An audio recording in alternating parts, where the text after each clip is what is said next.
Ini bapak-bapak dong, ini waktu muda, rajin sekali jemput nona pergi ke gereja. Sudah menikah, dia tidak pernah pergi ke gereja. Terus pendeta pergi tanya, bilang, "Bapak, kenapa kasih tinggal mama sendiri?" Terus dia bilang, "Pendeta, waktu pendeta kasih nikah saya dengan mama, kami dua telah menjadi satu. Jadi kalau mama sudah pergi, sama juga dengan bapak juga." Memangnya kalau mama sudah makan sama dengan bapak sudah makan? Jemaat, masuk surga itu seperti pergi ke WC. Tahu WC? Tidak bisa diwakilkan. Atau siapa di antara kita yang pas dia lihat Pak asisten mau jalan, "Pak, mau kemana?" "WC." "Tolong titip bapak." Mau begitu. Masing-masing pertanggungjawabkan sendiri.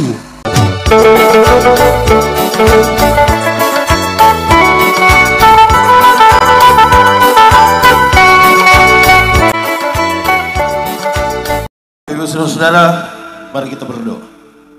Ya Tuhan Allah, kami mohon kepadamu, kuatkanlah dan teguhkanlah iman kami, supaya waktu di mana kami belajar firman Tuhan, biarlah ini menjadi waktu paling baik bagi kami. Kami berdoa, Tuhan jauhkan semua penggoda pencobaan.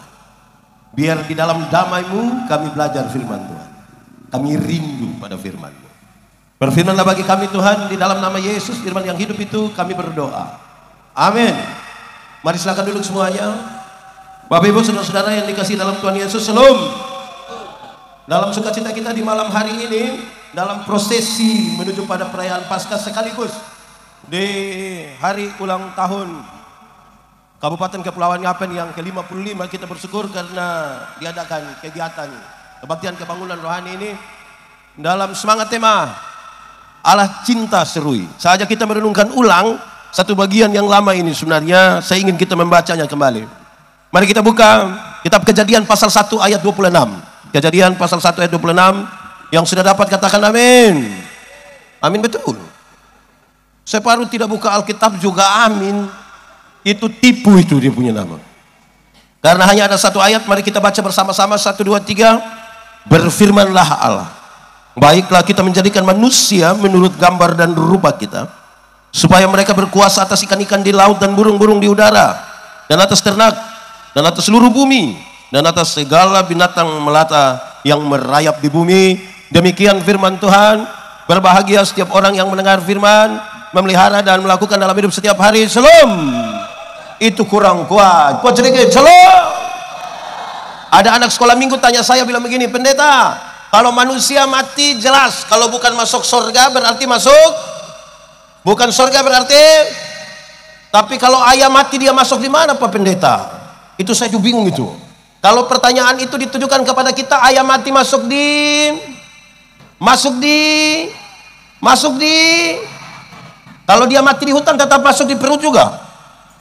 Tapi saya mau kasih tahu kita, apapun jawabannya, manusia berbeda dengan ayam. Sama-sama 1, 2, 3. Manusia berbeda dengan ayam.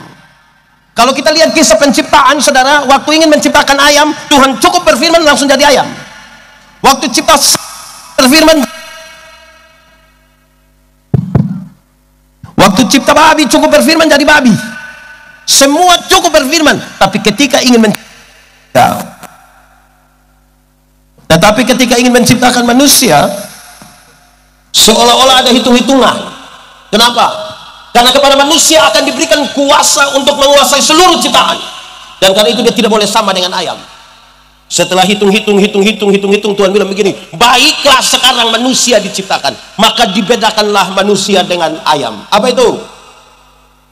Ayam hanya diberi satu kehidupan saja. Berapa kehidupan?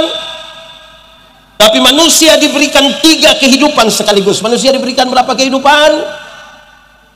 Apa itu? 1, manusia diberikan tubuh yang hidup. Tubuh manusia ini hidup semua, dari ujung kaki sampai ujung kepala hidup semua. Itu hari kita punya berat badan hanya 37, sekarang 73. Kenapa? Karena tubuh kita hidup. Itu hari kita pakai celana nomor 27 kan tidak ada masalah, karena perut rata saja. Sekarang perut macam ada 3, satu di sini, satu lagi. Kenapa? Karena tubuh kita, Pendeta Yandi baru cukur kumis kemarin, sekarang dia tumbuh sembarang saja. Kenapa itu? Karena tubuh kita Yang ibu-ibu, yang nona-nona baru cabut alis mata, gambar bagus-bagus dengan harapan jangan tumbuh. Dia tumbuh lagi kok tidak? Kenapa dia mau tumbuh? Karena tubuh kita. Tapi kalau baru begitu kita belum beda dengan ayam, karena ayam juga bertumbuh. Yang kedua, ini tidak ada di ayam. Izin. Manusia diberikan, sebentar. Manusia diberikan jiwa yang hidup. Sama-sama, 1, 2, 3. Manusia diberikan jiwa yang hidup. Jiwa itu apa? Manusia diberikan akal dan perasaan. Manusia diberikan apa? Akal dan perasaan. Perjumpaan antara akal dan perasaan membentuk karakter manusia. Ayam itu ada otak kok tidak? Ayam ada otak kok tidak? Ada, tapi ayam tidak pakai otak. Makanya tidak ada sekolah untuk, atau diserui ada sekolah untuk ayam. Yang ada sekolah hanya untuk, makanya kalau suruh sekolah baik-baik. Anak-anak masih sekolah? Oh, saya kira sulibur. Ayam itu ada hati, ada kok tidak?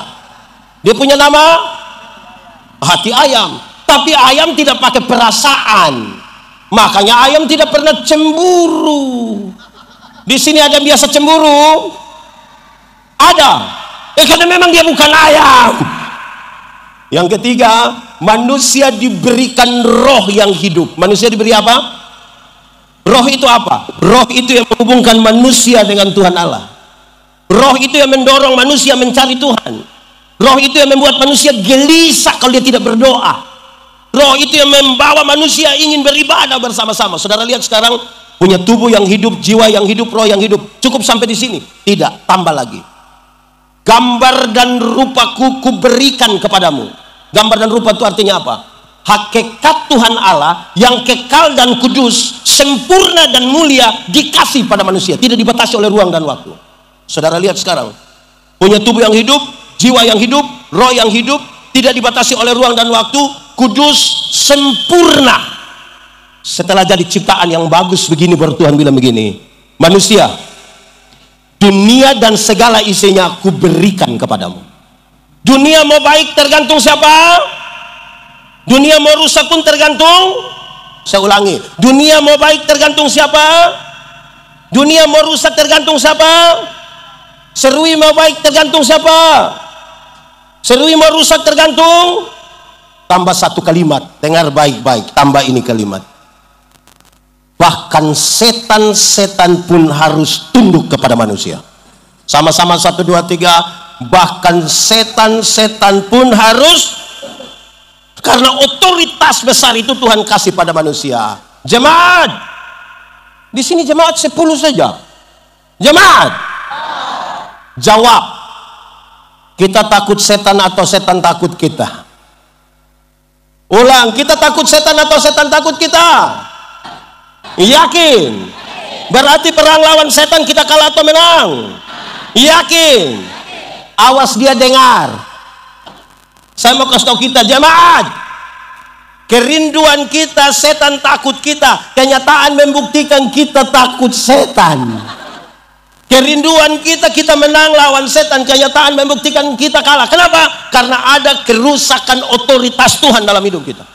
Jemaat, setan itu tidak takut kita punya teriakan. Setan takut otoritas Tuhan dalam hidup kita. Jadi kalau ada orang kerasukan setan, tidak usah berteriak. Cukup bilang, setan keluar. Kan ada Tuhan di kita. Ini berhari-hari kita dalam nama Yesus, dalam, tidak keluar. Karena kita bukan pakai otoritas yang Tuhan kasih pada kita. Jemaat, otoritas Tuhan dalam hidup kita menjadi rusak karena apa? D-O-S-A. Dibaca? Dibaca? Itu jadi soal. Saudara tahu kalau orang sudah ketakutan karena dosa, orang kalau ketakutan biasanya melakukan langkah sembarang, bahkan kadang-kadang bodoh. Bisa begitu pendeta? Iya. Doa orang percaya, doa orang beriman itu seperti panah-panah api yang membuat roh-roh jahat di udara itu jatuh. Berarti iblis takut doa orang-orang beriman yang punya otoritas Tuhan itu. Amin. Tapi saya mau kasih tahu kita, ada banyak ibu-ibu hamil keluar malam, orang tidak berdoa. Dorang angkat paku 10 cm tusuk di konde. Betul. Diserui ada. Itu ibu ada di sini. Ada. Kok tadi bilang setan takut kita? Saya mau tanya kita, setan mana takut paku? Kalau ada setan takut paku, semua gaji itu beli. Memang ini doa apa ya? Otak ini juga penting. Jemaat, saya punya khotbah ini ada di mana-mana. Ketika saya tanya kita, ini orang ketakutan biasa sembarang ini. Kalau tangan kanan gatal artinya, yakin kalau tangan kanan gatal artinya dapat uang? Saudara yakin? Kalau tangan kanan gatal artinya dapat uang, maka orang koreng itu pasti kaya raya. Itu bukan tangan kanan saja yang gatal, semua gatal habis itu. Jemaat, Alkitab kasih tahu, satu-satunya cara untuk dapat berkat ialah kerja. Apa? Kerja, bukan bagatal, kerja. Ini duduk garu-garu tangan mau dapat uang bagaimana? Jemaat, saudara lihat kalau orang ketakutan. Saya pemateri di banyak tempat Indonesia, biasa habis ada yang bilang, Pak Pendeta, kita foto-foto dulu. Oke, boleh. Pas kami mau foto begini, ada yang lari dari belakang bilang, jangan 3 orang. Kalau foto 3 orang nanti yang mati yang mana? 3 orang yang mati yang? Woi, kalau begitu mau bunuh Pak Bupati gampang saja. Tinggal. Oh, saudara lihat orang ketakutan ini sembarang saja. Pendeta kalau khotbah begini tiba-tiba cicak bilang, ada yang bilang, cicak menyahut. Diserui ada. Itu yang tadi bilang setan takut kita. Kita percaya Tuhan atau percaya cicak? Yakin? Lalu kenapa bilang cicak menyahut? Jemaat, di sini ada yang supir. Ada yang supir. Nah, supir itu apa? Sopir-sopir itu saya tidak tahu di sini, tapi di banyak tempat kalau dia bawa mobil, tabrak ayam lewat, tabrak kucing, tabrak tikus lewat, tabrak ular lewat, tabrak kucing, tabrak kucing. Kenapa coba saudara kasih tahu saya? Kenapa coba? Nanti bayangkan seolah-olah manusia hidup tergantung di kucing. Manusia ini yang saudara bilang setan takut kita ini. Tambah repot. Satu saat NTT itu kan daerah yang hujan sangat kecil intensitasnya. Satu saat di gereja, minggu kedua bulan Desember, hujan belum turun. Terus saya bilang begini, hujan belum turun. Mereka bilang, proyek Pak, proyek. Jadi saya heran apa hubungan proyek dengan hujan. Terus saya bilang, Bapak, akhir tahun begini proyek pemerintah banyak Bapak. Jadi orang tutup hujan. Saya bilang, oh, hujan bisa ditutup? Bisa. Bagaimana cara tutup hujan?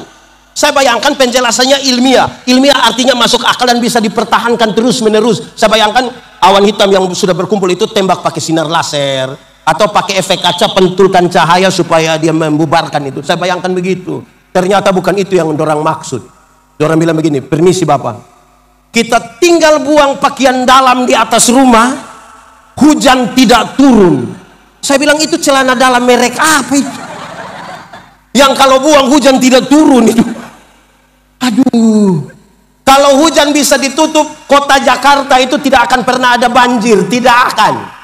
Tinggal semua warga Jakarta pegang dia punya. Terus gubernur hitung 1.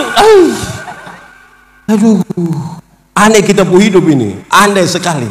Amin. Kau di sini juga ada. Saya pikir ini celana dalam baru atau lama ini. Kalau lama pasti dia pembelang sudah terkupas depan. Pertama tulis Puma, tapi karena sudah apa P sudah hilang. Tinggal Umano itu. Hai, orang ketakutan terus sembarang. Jemaat, apa yang membuat kita kehilangan kemuliaan Allah tadi? DOSA, dibaca. Pengertian dosa di Taman Eden itu singkat dan ringan sekali. Dosa ialah usaha manusia melangkah melewati batas. Usaha manusia melangkah melewati batas. Adam, semua tanaman dalam taman ini boleh kau makan buahnya. Yang itu tidak boleh. Waktu dia melangkah melewati batas itu, namanya apa? Dosa. Ada 1-2 orang yang biasa minum. Di NTT sebut sopi, di Manado sebut cap tikus, di Serui sebut apa? Apa? 2 orang yang biasa minum datang tanya saya begini, pendeta, kita boleh minum sopi kok tidak? Saya bilang, saya tidak tahu, saya tidak tahu. Pendeta apa kita tanya bukan jawab tapi bilang tidak tahu.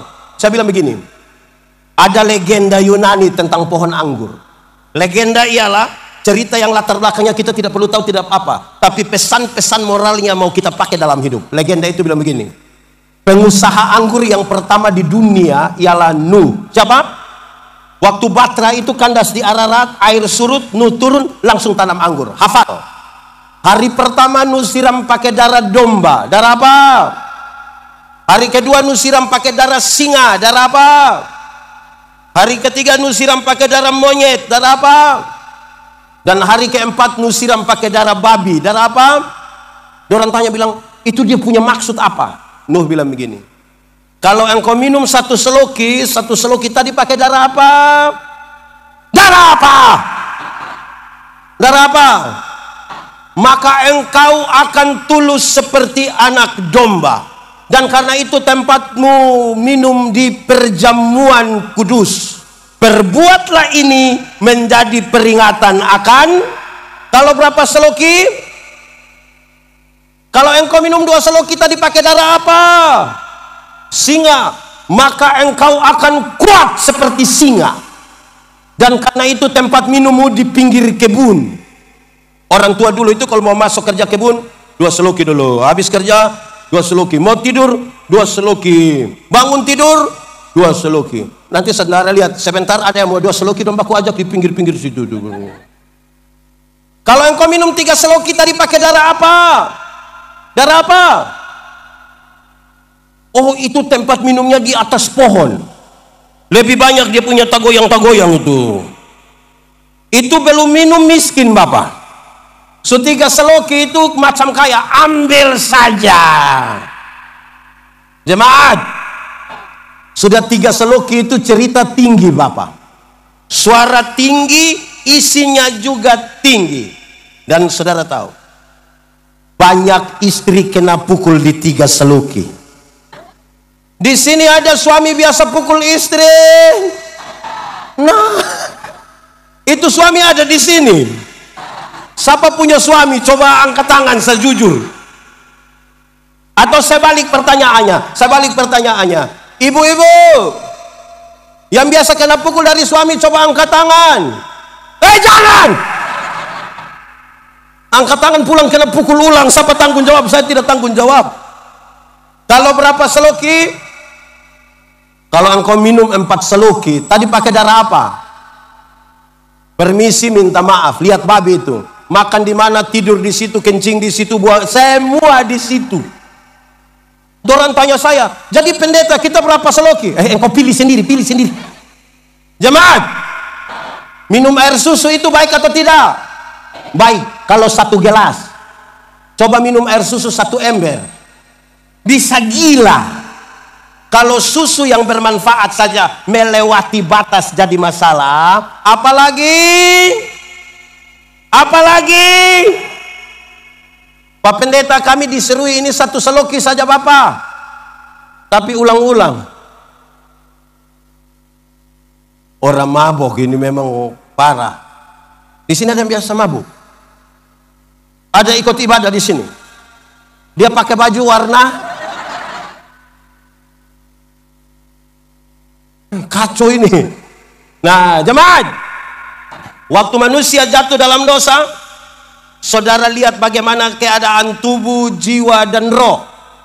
Untuk kita lihat bagaimana kita membangun diri, membangun daerah, dan tetap memuliakan Tuhan. 1, tubuh yang terkontaminasi dosa, dari ujung kaki sampai ujung kepala semuanya berdosa. Tidak ada 1 inci pun yang bebas dari dosa.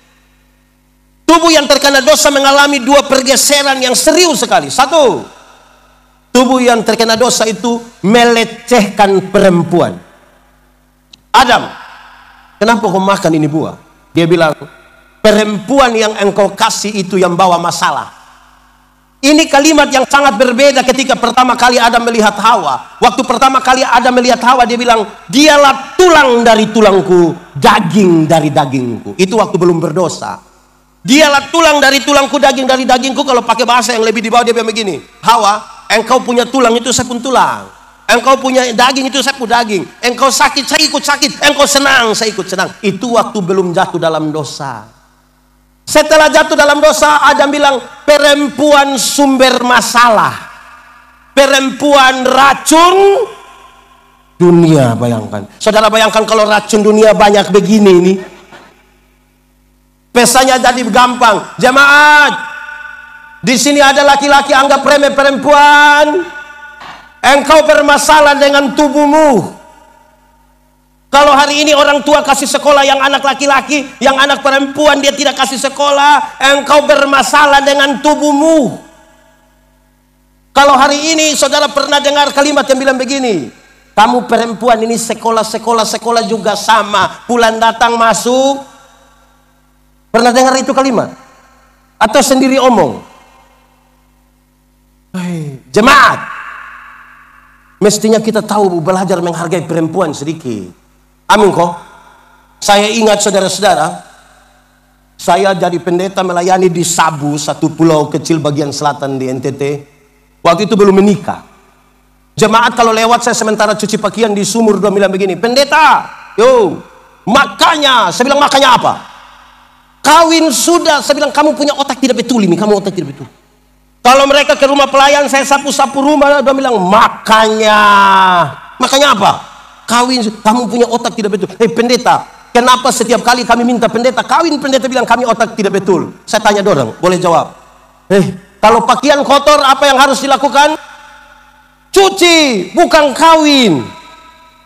Hanya orang yang otak miring yang pakaian kotor di sini dia kawin di sana dengan harapan pakaian. Itu tidak betul itu. Jemaat, kalau rumah kotor apa yang harus dilakukan?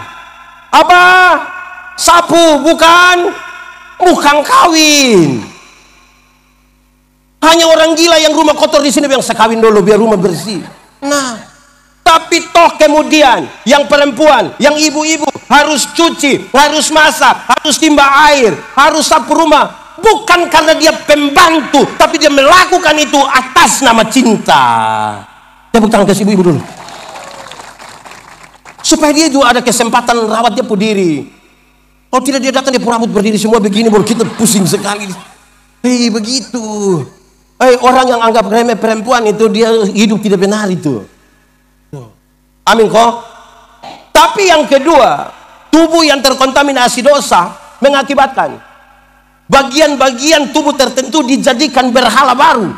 Bagian-bagian tubuh tertentu dijadikan berhala baru. Contoh, dulu Adam dan Hawa itu orang dua telanjang saja, tapi tidak ada masalah. Adam telanjang ikut situ, Hawa telanjang ikut, tidak ada masalah.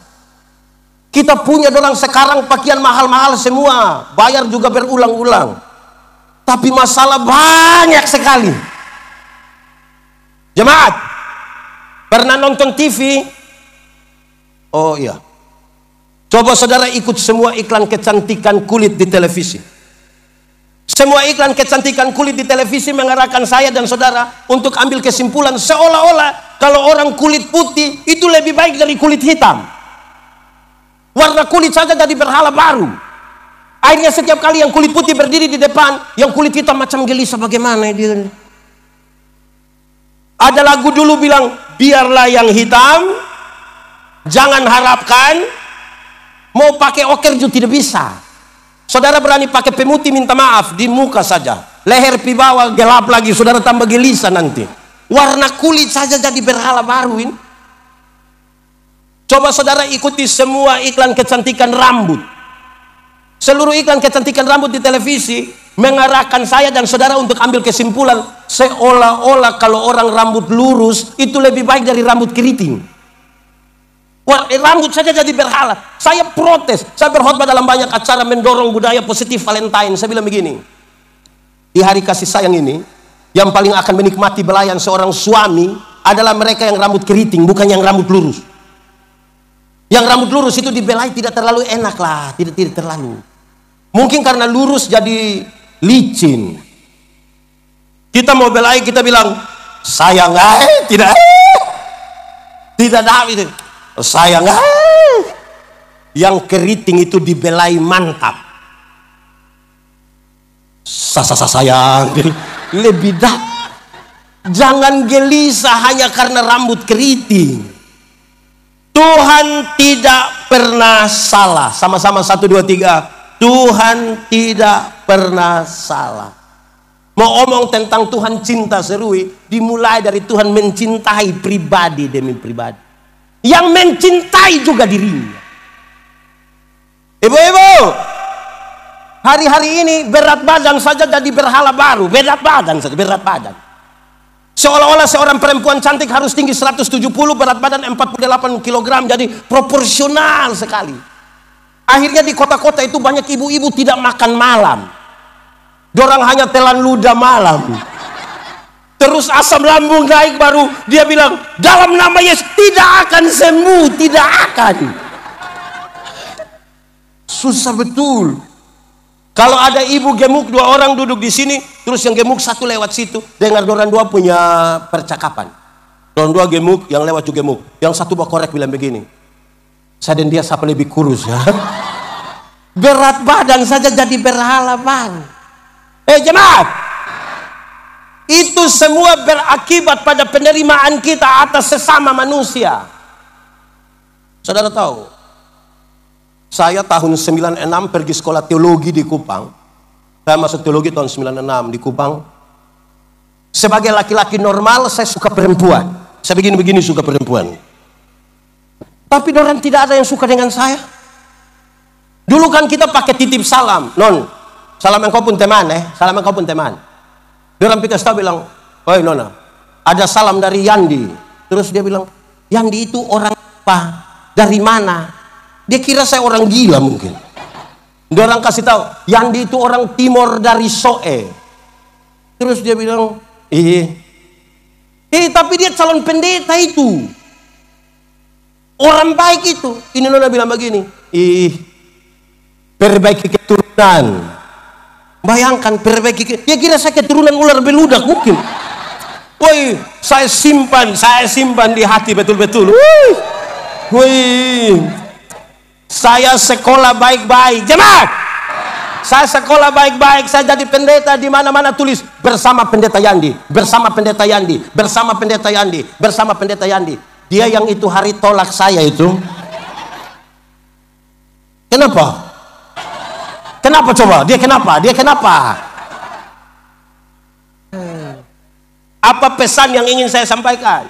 Jemaat, kalau hari ini masih ada orang kulit putih merasa lebih baik dari kulit hitam, minta maaf, engkau bermasalah dengan tubuhmu. Kalau hari ini orang-orang Indonesia Barat merasa lebih baik dari Indonesia Timur, minta maaf, engkau bermasalah dengan dirimu. Karena kita tidak pernah meminta, tidak pernah. Waktu Tuhan mau cipta saya, dia tidak tanya, Yandi, engkau mau Timur atau Eropa? Tuhan tidak tanya, langsung jadi. Atau di sini ada yang Tuhan tanya dia? Ada yang Tuhan tanya? Langsung jadi toh? Bersyukur. Iya kok tidak? Jemaat, kerusakan kemanusiaan itu bahkan terjadi di tempat di mana tidak boleh rusak. Contoh, di rumah ini. Di rumah yang harusnya cinta Tuhan itu ada, dan kita bilang memang Tuhan cinta semua bang. Tuhan cinta semua bang. Sudah diam sudah. Di rumah ini kalau kita tanya, Bapak, anak berapa? Anak 4 orang pendeta. Oh, orang sudah kerja di mana? Puji Tuhan Pak Pendeta, anak 4 orang yang 3 sudah jadi manusia. Anak 4 orang yang sempat jadi manusia. Nah yang satu apa? Pernah dengar itu kalimat? Kalau dia jadi bupati, manusia kok bukan? Kalau jadi guru, jadi polisi, jadi anggota dewan, Tapi kalau kamu tamat SMA kok tidak ada kerja, kamu punya bapak bilang kamu bukan manusia. Akhirnya penghargaan terhadap kemanusiaan itu kita bedakan. Kalau dia bawa sambutan begitu, Bupati Kabupaten Kepulauan Yapen yang kami hormati. Tidak tahu hormat betul kok tidak yang penting. Sekda yang kami hormati. Bapak Ibu pendeta yang kami kasihi. Tapi kalau pagi-pagi ada nenek-nenek jual sayur lewat rumah, dia panggil bilang, sayur bayangkan. Yang jual ayam dia panggil bilang, jual tomat dia panggil bilang, yang jual kacang dia panggil. Itu orang ada nama kok tidak? Lalu kenapa panggil kacang? Cara pandang kita kepada kemanusiaan itu bermasalah. Karena kita lihat orang karena jabatan. Bukan, kita berharap Tuhan mencintai kita, tapi kita kurang cinta terhadap diri sendiri dan terhadap penerimaan tidak ada, apalagi terhadap orang lain. Makin cinta seseorang kepada Tuhan, makin itu orang dicintai oleh Tuhan, itu orang mencintai orang-orang yang ada di sampingnya. Itu pertama di rumah. Kedua di sekolah. Saya tidak tahu sekolah-sekolah di Seruin, tapi di banyak sekolah saya lihat, terutama yang SD tambah SMP sedikit, musim hujan nanti anak murid semua disuruh bersih-bersih ini lantai. Waktu masuk sekolah, masuk kelas, anak-anak buka sepatu, ibu guru pakai sepatu. Diserui juga begitu. Itu ibu ada di sini, itu ibu ada, itu ibu guru. Tunjuk itu ibu guru. Supaya berhenti sudah. Tempat di mana kemanusiaan harus ditegakkan, justru tempat itu kita main-main. Lalu saudara bicara tentang cinta. Aduh, ini repot ini. Ini repot. Jadi saudara-saudara, karena kita tidak pernah meminta, maka mestinya penghargaan kita sama. Anak-anak muda sekarang kalau dia tampil makin ke Korea itu dia rasa luar biasa. Batik-batik di Papua, batik yang mantap ini. Tapi berapa anak muda suka pakai batik Papua? Berapa? Tapi kalau dia pakai celana Levi's yang terobek itu macam berprestasi sekali, macam gaya sekali, pakai foto-foto lagi baru begini. Batik Papua yang bagus tidak ya, kita orang tua juga salah. Kita punya cara memberi penghargaan. Kalau kami di kampung kan orang pakai tenun ikat itu, tenun adat itu. Sudah pakai cantik-cantik, orang tua punya cara kasih apresiasi, cantik sayang, cantik macam tante-tante dulu itu. Jadi anak macam kehilangan dia punya. Tapi kalau dia pakai celana robek-robek itu macam berprestasi sekali, macam penghargaan terhadap kita punya diri kurang. Kalau saudara tidak punya penghargaan terhadap diri sendiri, bagaimana saudara meminta penghargaan terhadap orang lain? Bagaimana menghargai diri? Pertama-tama menerima kita punya diri, menerima kita punya diri, menerima kita punya keberadaan. Menerima, itu paling bagus. Kalau kita sendiri tidak mampu terima kita punya diri, bagaimana? Lalu kita bicara tentang gereja, kita bicara tentang Serui, tentang Kabupaten Yapen. Apa? Pengelolaan sebuah kebersamaan. Kebersamaan itu bukan keseragaman. Persekutuan bukan seragam. Satu pakai hitam, semua pakai hitam. Satu pakai putih, semua pakai putih. Persekutuan itu bukan keterikatan. Bukan keterikatan. Satu orang serui, semua serui habis. Tidak. Coba ambil anjing satu ekor, kucing satu ekor, ikat dengan 20 ekor. Baku bunuh itu. Persekutuan itu pengelolaan. Pengelolaan atas perbedaan demi perbedaan. Saya suka bilang di mana-mana. Tadi sore masih bilang ketika kami ada di mana lagi? Monumen Kasih, Mokas. Saya bilang begini, ini video saya yang lama tapi saya ingin kasih tahu. Mengelola sebuah persekutuan, sebuah perbedaan harus seperti makan kolak. Seperti apa? Tahu kolak? Pernah makan kolak? Kolak terdiri dari apa? Ubi, pisang, santan, gula. Sudah jadi dia punya nama? Waktu sudah jadi kolak kita makan pisang, masih rasa pisang atau tidak? Masih. Tapi ada cita rasa baru yang ditambahkan sebagai bagian dari sebuah kebersamaan. Tidak ada upaya untuk saling menghilangkan satu dengan lain. Ada. Tidak ada. Orang bisa berkumpul di satu tempat bersama-sama. Harus. Atau siapa di antara kita yang waktu dia mau makan kolak, nah dia pergi makan ubi di sana, pindah makan pisang di sana, pindah lagi minum santan di sana, baru terakhir dia duduk di atas kompor di sini, habis itu. Bisa bersama-sama. Jangan kelola ini kebersamaan seperti minum kopi. Tahu kopi? Pernah minum kopi? Kopi terdiri dari apa? Kopi, gula, air. Sudah jadi dia punya nama? Lalu yang lain punya nama? Kopi ini terlalu egois. Kita semua tapi nama dia. Kita semua nama dia. Kita semua terlalu bikin diri intilah. Harus semua orang. Jemaat, tahu tembok? Pernah lihat tembok? Yang mana? Oh itu. Tembok terdiri dari apa? Pasir, semen, air, batu. Waktu dia sudah di tembok gereja itu, pasir kelihatan atau tidak?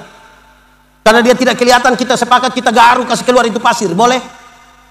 Dalam sebuah persekutuan saudara mungkin tidak kelihatan, tapi bukan berarti saudara tidak penting dalam persekutuan. Dalam sebuah persekutuan saudara mungkin kelihatan karena badan besar, tapi bukan berarti orang lain tidak penting dalam sebuah persekutuan. Amin kok. Jadi dimulai dari penghargaan terhadap kita punya diri. Tuhan cinta kita. Amin. Lalu kalau kita sendiri tidak mencintai keadaan kita, itu satu dulu. Nanti sebentar kita beri kesimpulan. Tubuh yang terkontaminasi dosa. Kedua, jiwa. Jiwa yang terkontaminasi dosa, perjumpaan antara akal dan perasaan sudah tidak lagi berimbang. Perjumpaan yang tidak berimbang antara akal dan perasaan, puncaknya adalah Kain tega sekali membunuh adiknya Habel. Dia tidak pandang lagi saudara, dia sudah tidak pandang lagi siapa, karena otak dan perasaan sudah tidak lagi bermain.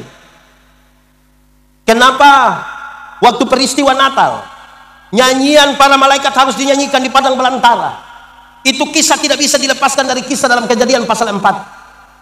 Di Kejadian pasal 4 tentang Kain dan Habel di padang belantara yang indah, tempat di kakak adik mesti bersayang, tempat mereka berbagi kasih dan menikmati keindahan alam semesta. Justru di padang itu Kain membunuh adiknya Habel. Karena itu nyanyian perdamaian dari sorga pertama-tama dinyanyikan di tempat-tempat di mana persaudaraan itu sudah rusak. Di rumah-rumah di mana kakak adik bermasalah, di kantor-kantor di mana tidak ada lagi ketulusan dan kasih. Jemaat, di sini ada kakak adik bakalai, orang tua dan anak bakalai ada, ipar-ipar, mama mantu, bapak mantu. Rusak ini.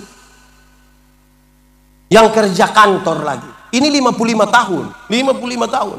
Saya mau kasih tahu saudara, kita bisa kerja satu ruangan, tapi belum tentu semua senyum tulus. Kalau jiwa tidak benar itu senyum tidak tulus, Bapak, tidak tulus. Kita datang kita bilang selom, don selom, kita lewat baru separuh. Susah karena jiwa kalau bermasalah. Orang kalau jiwa bermasalah, jemaat, orang jiwa bermasalah itu saudara-saudara, orang lain yang beli kulkas dia yang kedinginan di rumah, lama-lama dia beku nanti. Jiwa. Orang yang jiwanya bermasalah, orang lain yang beli motor dia yang tidak tidur di rumah. Dia bilang dia punya istri, mama pergi tanya dulu. Tanya apa? Tidak tahu dia kredit kok, cash kok. Orang punya urusan. Sebentar pulang dari sini, jalan kaki, ada orang bawa motor, hampir tabrak, dia silih sedikit, lewat 20 meter itu orang jatuh di situ. Bruk. Kita bilang apa? Mampus. Cek begini kita punya bapak yang jatuh. Senang sekali lihat orang susah, dan susah sekali lihat orang diapen ada, diserui ada. Itu yang fam apa? Jiwa itu harus baik. Amin kok. Orang yang jiwanya bermasalah itu tagal dia beli handphone baru saja di kantor supaya orang tahu dia bawa handphone baru, tidak ada yang telepon dia sengaja angkat. Tidak ada yang telepon saya. Makam Puji dia pun nama. Di sini ada Makam Puji. Dia laki-laki atau perempuan? Dia yang di tenda atau yang di situ? Jiwa bermasalah. Kita jiwa bermasalah nih repot. Jemaat, ada teori bilang begini, laki-laki melihat perempuan, tapi perempuan melihat perempuan. Kami suami-suami, kami bapak-bapak, kami laki-laki ini kalau duduk sama-sama, tiba-tiba seorang perempuan masuk begini, serempak kami punya kepala akan begini. Tapi kalau istri duduk di sebelah dan lihat begitu akan jadi masalah. Itu perempuan masuk itu, kami punya kepala tetap saja begini. Hanya mata yang pindah begini. Laki-laki lihat perempuan, tapi perempuan melihat perempuan. Ibu-ibu, nona-nona nih kalau duduk sama-sama ada seorang laki-laki ganteng masuk, mereka biasa-biasa saja, tidak histeris. Kalau ada yang bereaksi, reaksinya kecil sekali, ringan, standar saja. Jangan coba-coba yang masuk itu ibu-ibu. Tas agak besar, sepatu agak tinggi, rok agak pendek. Saudara lihat ibu-ibu punya siku dan bibir. Untuk kasih tahu orang di sebelah dia pakai siku bilang begini. Nanti di sebelah lihat baru dia pakai bibir bilang begini. Kadang-kadang 3, 1. Betul. Itu orang ada di sini. Dia pakai baju warna. Mulai baku tuduh sudah. Jiwa ini memang penting sekali. Kalau jiwa tidak, repot. Orang jiwa bermasalah ini saudara-saudara. Ada ASN orang ini yang ada teman satu mau rajin sedikit, dia bilang begini, banyak yang urus ini negara. Akhirnya orang pemalas gara-gara dia. Di sini ASN rajin-rajin semua. Kenapa suara hilang? Pemalas mati-mati tapi cita-cita memenangkan Indonesia. Jemaat, jiwa itu menentukan integritas kita. Integritas berkaitan dengan moral. Moral berkaitan dengan kesatuan pikiran, perkataan, perbuatan. Orang tanya saya, kami diskusi tentang homiletika, ilmu berkhotbah. Orang tanya saya, pendeta, khotbah yang baik itu yang bagaimana? Saya bilang, engkau maksud khotbah yang baik itu tulis atau tidak tulis, berapi-api atau berair-air? Saya bilang, khotbah yang baik itu bukan tulis atau tidak tulis, bukan berapi-api atau berair-air. Khotbah yang baik ialah omong apa buat begitu. Jangan omong lain. Kenapa kamu sambung? Ada orang yang bukan sekedar omong lain buat lain. Ada yang bahkan pikir lain, omong lain, buat lain. Hasilnya kelainan. Jadi kalau saudara ketemu orang kelainan itu kan tidak lurus. Kau pikir lain, omong lain. Dia pen ada, diserui ada. Untung lewat ini pilkada, lewat apa lagi? Apalah yang 14 itu apa? Pileg. Kalau tidak saya suruh jam pilih dia. Orang mesti punya moral yang baik. Amin kok. Ini barang ini, saudara bayangkan mengelola sesuatu. Tuhan kasih kekayaan alam semesta. Harus dikelola oleh orang-orang yang punya moral yang baik. Harus. Kalau tidak bisa. Jemaat, saya mau kasih saudara bahwa alam semesta kalau tidak ada manusia, alam semesta baik-baik saja, dia tidak ada soal. Tapi manusia tanpa alam semesta dia repot. Dan itu harus urus. Peliharalah dan usahakanlah alam di mana yang kau ada. Saudara lihat kalau ada kuda lari, kuda 10 ekor lari, manusia bisa pergi nonton kuda lari. Tapi kapan manusia lari, kuda mau nonton? Lihat manusia lari, terus kuda bilang, mari ada manusia lari, mari gitu. Sekitar 3 tahun lalu, ada ikan paus terdampar di Kupang. Itu orang pergi bikin video. Hai guys, ada ikan paus. Manusia nonton ikan mati. Kapan manusia mati? Terus ikan bilang, mari dulu. Itu melobe ada mati jadi kita pikir tidak ada. Jemaat, saya mau kasih tahu saudara lebih lagi. Ini perenungan kita akan firman Tuhan ini serius, bahwa Tuhan menolong orang yang mau menolong dirinya. Tuhan beri makan kepada burung pipit tapi tidak melemparkan gandum ke dalam sangkarnya. Itu burung mesti keluar, cari di ladang situ, di ladang situ. Resiko dia kena apa lagi. Di sini ada yang biasa ketepel burung, ada. Yang mana? Yang mana yang itu burung? Ada risiko. Tidak ada pekerjaan tanpa risiko. Siapa tidak berani mengambil risiko besar, dia tidak akan sukses. Tidak akan. Tidak akan. Itu saya bilang ini anak muda. Anak muda. Di sini sudah nenek-nenek semua. Anak muda. Kalau kamu tiap hari duduk hanya cerita tentang mabok, perempuan, dan jagoan, saudara punya kehidupan sekecil ini. Wah, kumpul hanya bilang tadi malam. Woi, kalau cerita hanya seperti itu, aduh, itu orang moral tidak betul itu. Anak muda juga, anak muda, anak muda. Yang nona-nona, kamu jangan buru-buru menikah, jangan buru-buru menikah. Saya kasih tahu anak muda, dong bilang, yang dia punya nama bulan madu itu hanya 1 bulan. Masuk bulan kedua itu dia punya madu sudah habis. Itu tinggal dia punya lebah saja itu. Anak muda, sudah menikah cinta saja tidak cukup. Cinta tidak cukup. Siapa yang terlalu cinta, terlalu sayang dia punya istri anak, terus dia cari orang yang ada toko orang Cina satu, terus dia bilang, Aceh, kau kok tidak, saya terlalu sayang, terlalu cinta, saya punya istri anak. Kok? Iya. Terus tolong kasih susu 1 dos dulu. Tidak bisa, pakai beli. Mesti kerja. Ini anak muda dong, ini pacaran dong, pun cara bapak panggil bilang, papi, sumimi, nanti kamu nikah baru mimi mama di situ. Kerja bapak. Susah betul. Ini anak muda.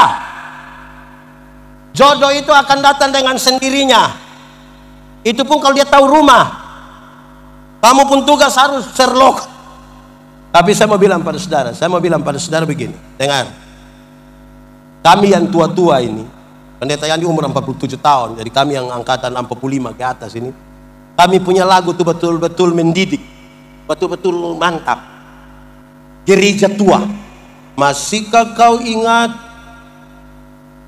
Itu waktu kita di desa kok pergi-pergi ibadat pemuda, aku lihat begini lam-lam aku suka yang jadi realistis. Anak muda sekarang punya lagu mengerikan. Kamu berbohong. Lihat, orang tipu juga percaya. Kamu lukai. Lihat, tidak peduli. Coba kau pikir di mana ada. Tidak ada, hanya kamu saya mau bikin begitu. Dia punya kelanjutan lebih parah. Kau tinggalkan aku.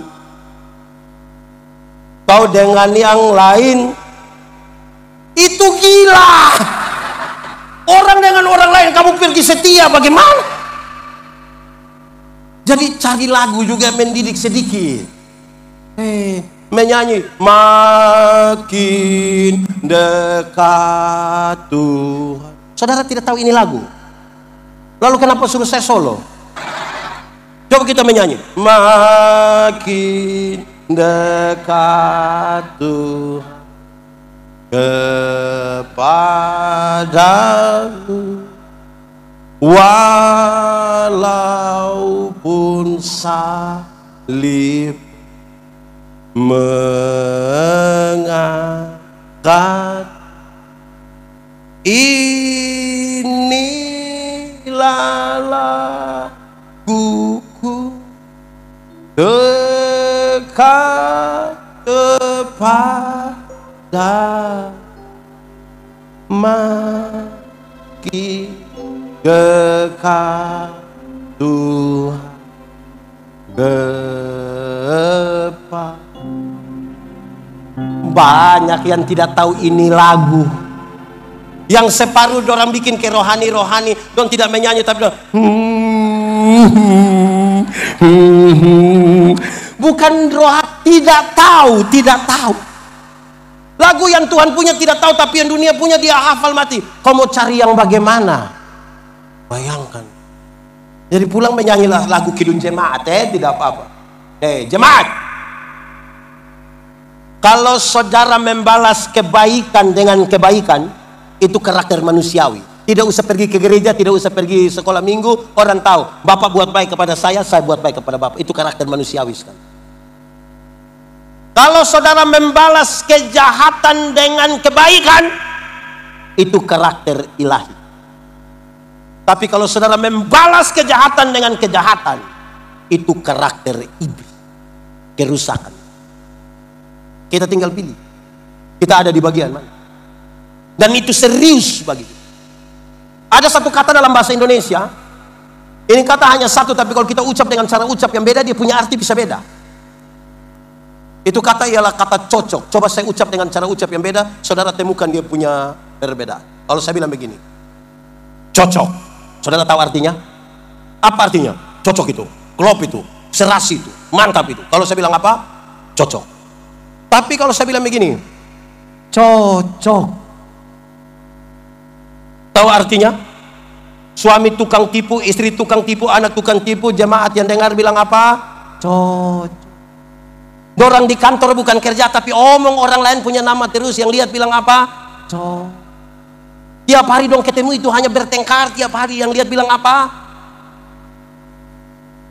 Yang ketiga, cocok itu paling bagus diucapkan kalau di NTT orang Alor, tapi orang Papua juga pasti omong ini enak. Orang-orang Alor tuh kalau mau ngomong cocok, kaki satu di muka begini, dia agak tunduk sedikit, dia lihat kita begini, agak sedikit sini seperti dia bilang begini. Cocok. Cocok. Itu soal yang karakter. Sudah dua ya. Ketiga, roh yang terkontaminasi dosa. Roh yang terkontaminasi dosa, saudara-saudara, hari itu memutuskan hubungan dengan Tuhan Allah. Tuhan Allah bilang begini, Adam, kamu di mana? Pertanyaan itu bukan karena Tuhan tidak tahu Adam sembunyi di mana. Tuhan tahu kok tidak? Tuhan tahu kok tidak? Sudah tahu kenapa tanya? Tuhan tahu kok tidak? Lalu sudah tahu kenapa dia tanya? Adam, kamu di mana? Untung Adam tidak bilang kamu nanya. Adam nanti itu dia rusak gitu. Dan coba. Tuhan tahu kok tidak? Sudah tahu kenapa dia tanya? Ini bukan saja sebuah pertanggungjawaban, tapi Tuhan mengirim pesan. Adam, kenapa engkau memutuskan hubungan dengan saya? Kenapa? Tuhan, kami di sini. Kenapa kamu di situ? Kami sembunyi, Tuhan. Kenapa kamu sembunyi? Kami telanjang, Tuhan. Kenapa kamu telanjang? Kami ada makan ini buah. Siapa yang suka buah makan? Kamu dua sini. Tuhan panggil orang datang. Tuhan kasih pakai pakaian. Tuhan sendiri buat pakaian. Kalau Tuhan buat pakaian, itu pakaian bagus ke tidak? Tuhan kasih makan, tapi Tuhan bilang, keluarlah kamu dari taman ini. Kehidupan rohani mereka putus. Ada berkat jasmani, tapi mereka kehilangan kehidupan. Saya tanya anak sekolah minggu di kampung. Oh, anak sekolah minggu, apa beda orang hidup dan orang mati? Orang jawab banyak, tapi 3 jawaban ini menarik. Pertama, orang begini, pendeta, orang hidup itu bisa ke gereja, pendeta, tapi orang mati tidak bisa ke gereja. Betul? Memang betul. Tidak ada yang sudah mati 3 hari terus pas hari Minggu dia bilang, tolong bawa saya dulu ke Immanuel. Tidak ada. Tapi kemudian saya kaget, anak-anak, ya Bapak, kamu omong yang betul. Kenapa? Jadi kamu mau bilang kamu punya bapak mama yang pemalas gereja, ini dorang sumati semua? Pendeta-pendeta gemit dalam tradisi kami, liturgi kami waktu mau kubur orang mati, kalau peti sudah di dalam liang lahat itu, kami bilang begini, kita akan memakamkan jenazah ini sambil percaya pada kata-kata Tuhan Yesus. Tuhan Yesus berkata, akulah kebangkitan dan hidup. Barang siapa percaya kepadaku, dia akan hidup sekalipun dia sudah. Siapa percaya Tuhan, siapa tinggal di dalam Tuhan akan hidup sekalipun sudah mati. Tapi siapa yang di luar Tuhan, tidak percaya Tuhan, sekalipun ada hidup-hidup, sesungguhnya dia sudah diserui ini hidup semua. Di orang serui hidup semua. Berarti hari Minggu gereja penuh sesak semua. Jemaat, ini malam ini kasat mata saya lihat mama-mama lebih banyak dari bapak-bapak, betul? Ini mama janda semua.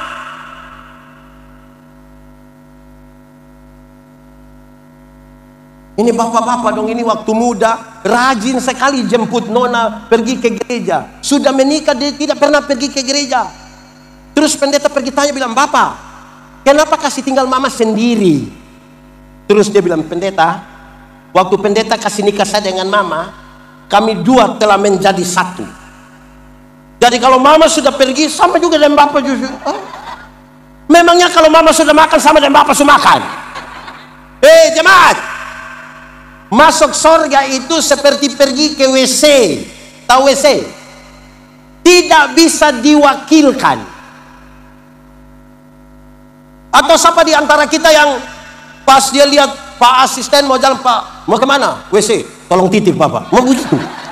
Masing-masing bertanggungjawabkan sendiri. Ini ibu-ibu juga satu, ini ibu-ibu dong ini. Style cantik-cantik datang gereja tapi jalan sendiri. Terus pendeta bilang, ibu, kenapa sendiri? Mana suami? Terus dia bilang, aduh pendeta, tahu sendiri. Sudah tahu suami begini, kenapa kawin dengan dia?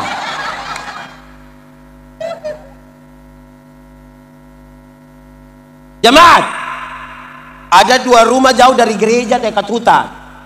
Yang satu punya anak perempuan, satu punya anak laki-laki. Yang punya anak perempuan cari yang laki-laki, dia bilang begini, kakak, hari Minggu nak kakak tolong jemput kakak pun saudara perempuan bawa dulu pergi sekolah Minggu Oke. Hari Minggu yang laki-laki datang jemput, diantar pergi sekolah Minggu. Sampai di sekolah Minggu begitu, yang perempuan ikut sekolah Minggu, yang laki-laki main kelereng di luar, kau tunggu. Pulang orang pulang sama-sama. Waktu orang jadi remaja ikut katekisasi, di sini kenal katekisasi juga.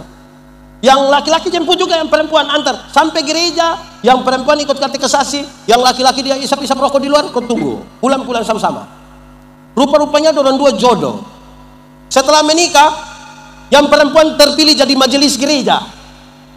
Suami setia antar. Mau hujan, badai, guntur, petir, suami antar. Tapi sampai sana, ibu masuk pimpin ibadah, yang suami main kartu di luar, isap-isap rokok, tunggu. Satu saat orang 2 mati-mati sama-sama. Dalam perjalanan menuju pintu surga, Simon Petrus tunggu memang begini. Lihat ini ibu datang, Simon Petrus bilang, "Shalom ibu, mari silakan masuk." Ini ibu masuk, dia pun suami juga cepat-cepat mau masuk begini. Pas dia pun suami mau cepat-cepat, ini Simon Petrus, "Bapak sabar dulu, Bapak sabar dulu." Kenapa sabar? "Bapak sabar dulu. Yang masuk itu sapu istri." "Betul Bapak, yang masuk itu Bapak punya istri. Tapi dari itu hari kan Bapak hanya antar-antar saja toh. Jadi minta maaf, ini hari Bapak hanya antar. Bapak punya tempat di api di sebelah di." Ibu-ibu, ada yang tadi suami hanya antar, terus dia bilang habis nah WA aku dia ambil, ada. Pulang kasih tahu dia bilang ada salam dari Simon Petrus. Kasih tahu dia begitu. Ini jemaat orang banyak pemalas ibadah. Amin kok. Saya juga pendeta jemaat, satu jemaat kecil di Kupang, saya dan beberapa pendeta di dalamnya, hanya 260 kakak, kami melayani di situ. Saya kadang-kadang heran. Kalau orang undang syukuran itu menarik, syukuran ini. Kami pergi waktu ibadah orang sedikit. Pas makan. Aduh, minta maaf. Saya ulang. Waktu ibadah orang pas makan banyak. Itu dan datang dari mana itu? Repot sekali kita buat orang dong ini. Ada yang dia punya rumah di samping tempat ibadah. Dia punya istri bilang, "Bapak, mari sudah." Terus dia pun bilang, "Masih ibadah." Ibadah dia mau buat apa? Di sini ada yang begitu, Mama. Siapa pun suami yang biasa begitu-begitu itu. Ini suami-suami dong ini terlalu betul. Ini ibu-ibu dong juga satu. Dorang bikin acara syukur di rumah ini. Syukur di rumah ini. Pendeta pergi khotbah, pendeta bilang, "Bapak Ibu, saudara-saudara, mari bersama-sama dengan keluarga kita menyatakan syukur kita di dalam doa syafaat." Pas kita mau berdoa, yang ibu-ibu semua dalam baku ajak pergi di dapur. Sampai di dapur, yang ketua dapur itu bilang, di ibu bilang, "Sudah, siap. Ini gua tadi suka si panas. Padahal hanya kacang brenibon ini." Di sini yang biasa jadi ketua dapur siapa? Ibu mana yang biasa jadi ketua dapur? Ibu yang mana? Coba tunjuk. Yang mana? Suruh dia bertobat sudah. Kuah kacang tidak enak tapi dia isin terus. Aduh. Jangankan di rumah, di gereja ini. Kita di gereja saja ini saudara tahu. Pas berdoa itu kan bicara dengan Tuhan, betul? Oh, kalau pendeta bilang, Bapak Ibu saudara-saudara, mari kita satu hati dalam doa syukur, dalam doa syafaat. Pas separuh mau tutup mata begini, separuh bilang, betul. Diserui ada begitu. Dia majelis atau jemaat, baru keluar makan Filipinang lagi di luar ini. Lalu saudara bangga sekali jadi Kristen. Repot ini. Satu, anak sekolah minggu bilang, orang hidup bisa pergi ke gereja, orang mati tidak bisa pergi ke gereja. Kedua, anak sekolah minggu bilang, pendeta, orang hidup itu bisa makan, tapi orang mati tidak bisa makan. Betul? Memang betul. Siapa yang mati 3 hari kita belum kubur, terus dia bilang, tolong kasih saya bubur juga baik. Mati tidak bisa. Tapi saudara tahu, kita punya tindakan ini yang repot. Kita punya tindakan ini repot. Contoh, orang tua di kampung ada susah, kita tidak pernah kirim beras, ini tidak pernah. Minyak tanah juga tidak, minyak goreng juga tidak. Orang tua mati, kita datang bawa babi besar 1. Itu juga utang itu. Sampai situ sengaja pukul babi punya perut. Lihat ini orang manusia. Orang tua punya rumah sudah miring-miring begini, tidak ada satu anak tolong, tidak ada. Orang tua sudah mati dulu, baru dia punya kuburan orang pakai keramik. Gambar Tuhan Yesus baru tulis Immanuel. Immanuel apa yang model begitu?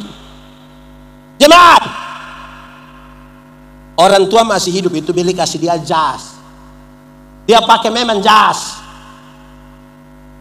Ini masih hidup orang tua pakai yuken. Sumatikas pakai jas. Untuk apa? Orang tua masih hidup, beli kasih dia sepatu, sendal, dia pakai memang. Ini orang tua masih hidup, dia jalan tidak ada alas kaki sampai dia pujari don tabuka besar begini. Pas mati don beli sepatu. Nah, sepatu mana mau masuk di jari yang tabuka begini? Susah itu. Baru beli tidak boleh tawar, bilang kalau beli untuk orang mati jangan tawar, jangan tawar. Akhirnya sepatu tidak masuk begini.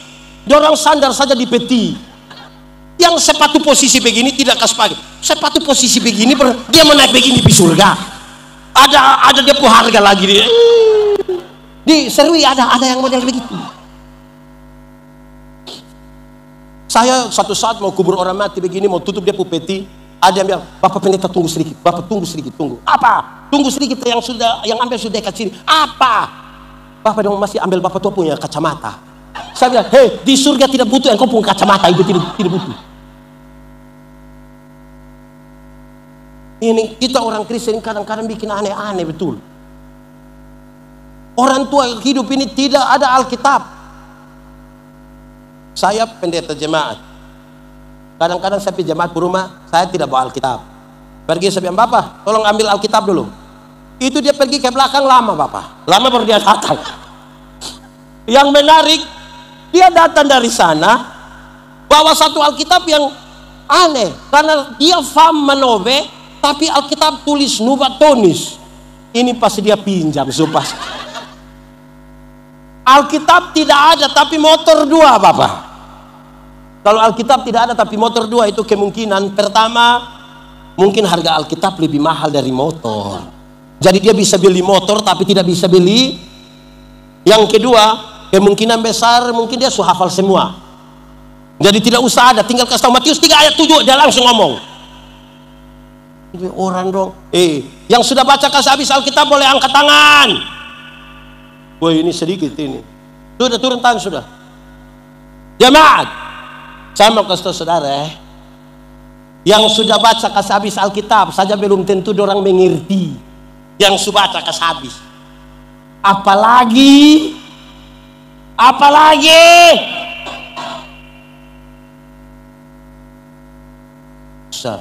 ketiga, anak sekolah minggu bilang begini, pendeta,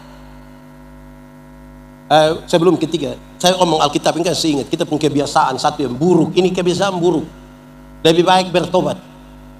Orang tua hidup dan tidak beli kasih Alkitab, tidak baca, pas mati jangan taruh Alkitab di dalam.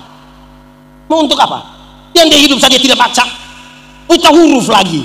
Mau baca yang berhenti. Apa yang terlalu? Yang hidup itu yang baca. Ini yang hidup dia status tiap hari. Nenek-nenek tapi TikTok status diri. Oke. Ketiga, anak sekolah minggu bilang begini, pendeta, orang hidup itu bisa bicara, tapi orang mati tidak bisa bicara. Betul? Betul? Memang betul, tidak ada orang mati bisa bicara. Orang mati itu kalau bisa bicara, pasti waktu dia mati, kita mau kasih mandi, dia kan kita buka di pakaian, toh? Pasti buka begini, pas sampai sini, wow! Tapi kan dia tidak bisa bicara.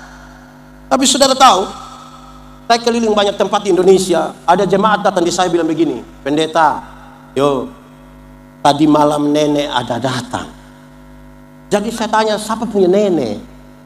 Kita punya nenek, Bapak. Nenek tinggal di mana? Itu hari tinggal di sini. Terus sekarang nenek sudah mati. Saya mau tanya dulu, orang mati bisa omong kok tidak? Bisa bicara kok tidak? Bisa kok tidak? Lalu yang tadi malam datang itu siapa punya nenek? Terus saya tanya, nenek datang kasih tahu apa? Nenek datang kasih tahu nomor judi, Bapak. Nenek tukang judi begini juga saudara percaya. Aneh begitu, judi toge lagi. Aduh. Nah saudara lihat, ada makanan, ada pakaian yang Tuhan kasih. Terus Tuhan bilang begini, keluarlah engkau dari tempat aman Firdaus. Tinggal di luar Firdaus, ada makanan, ada pakaian. Tapi tinggal di luar Firdaus sama dengan mereka tinggal di luar dari inti kehidupan. Jadi inti kehidupan bukan pada pakaian, bukan pada makanan. Kalau begitu, ketika itu orang bilang begini, Yesus, penjahat itu bilang, Yesus, ingat aku kalau engkau datang sebagai raja. Yesus bilang, hari ini juga aku bersama-sama dengan kamu di dalam Firdaus. Hari ini aku membawa kamu masuk ke dalam inti kehidupan ketika kamu keluar dari situ karena dosa. Sekali lagi, inti kehidupan bukan pada uang, bukan pada pakaian. Dengan demikian, untuk apa kita kaya raya, badan bagus-bagus, pakaian ketat-ketat, mati masuk neraka? Kurus khusus, susah-susah, lemah-lemah, mati masuk surga. Mana yang baik?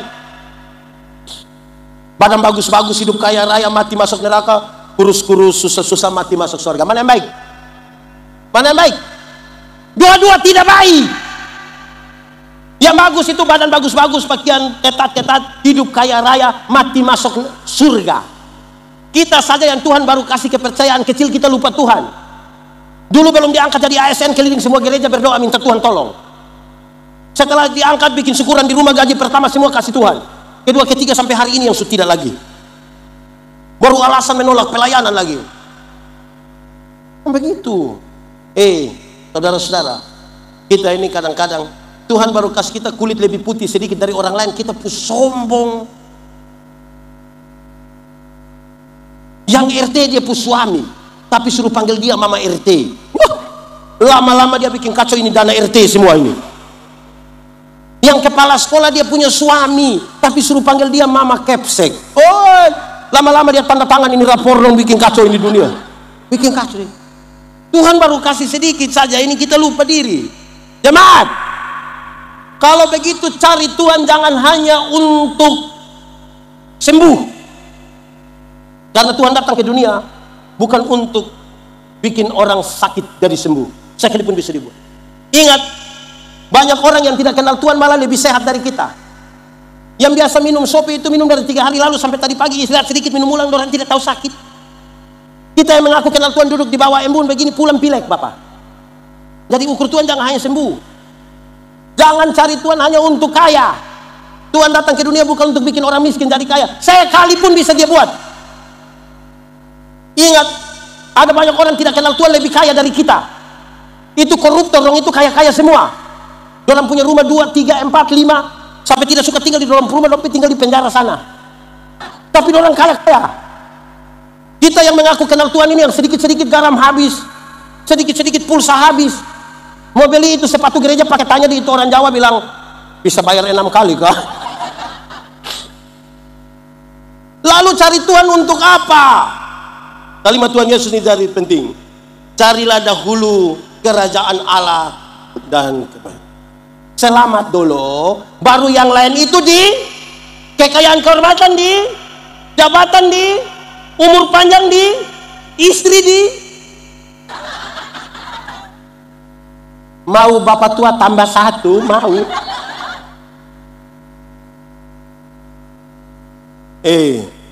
Jemaat, sukses itu apa? Sukses itu orang yang tahu dari mana dia datang, dia mau pergi kemana, dan dengan cara apa dia sampai ke situ. Itu namanya sukses. Ini kalau dia tidak tahu dia datang dari mana, mau pergi kemana, dan cara apa, dia tidak tahu, Pak. Kapan lu sukses? Orang yang tidak lupa diri itu yang awal dari sukses. Dia tahu dari mana dia datang, dia mau pergi kemana, dan dengan cara apa dia sampai ke situ. Itu namanya sukses. Tapi sukses ada dua. Satu, sukses yang tampak, yang kelihatan, yang bisa disentuh, bisa direkayasa, bisa diraba. Sukses jasmani nama. Sukses jasmani itu, dulu miskin, sekarang kaya. Dulu tidak ada rumah, sekarang rumah besar. Dulu tidak ada motor, sekarang dia ganti motor tiap hari. Ojek. Itu bisa direkayasa. Tapi sukses yang kedua adalah sukses batinia, sukses spiritual. Di sini tempat di mana ada kejujuran. Saudara bisa tipu semua orang, tapi tidak bisa tipu diri sendiri. Di sini adalah benteng paling terakhir, di mana kita berhadapan dengan godaan demi godaan. Tapi mari kita jujur. Waktu, kesempatan, tenaga, talenta lebih banyak kita pakai untuk kesuksesan yang mana? Yang tampak. Kesuksesan ini kita biarkan dia kering. Padahal semua kesuksesan jasmani akan selesai. Yang akan mengiringi kita pada perjalanan selanjutnya adalah kesuksesan spiritual. Saya bilang begini, kalau sudah umur 50 tahun, cantik atau tidak cantik sama saja. Tidak bisa disembunyikan di balik lipstik dan bedak lagi, tidak bisa. Kalau ada yang datang bilang, "Mama, seumur berapa?" Terus mama bilang 50. Dia sengaja kasih bilang 50. Macam 35, jangan percaya, jangan percaya. Masa umur 50 sama dengan 35? Nah, 15 di mana? Kita jalan dengan kita punya anak perempuan, orang tanya bilang, "Yang ini siapa? Yang ini siapa? Ini siapa sayang?" "Ini saya punya anak perempuan yang pertama." Dia sengaja kaget. Anak perempuan? Macam kakak adik saja, jangan percaya, jangan percaya. Masa mama dengan anak macam kakak adik?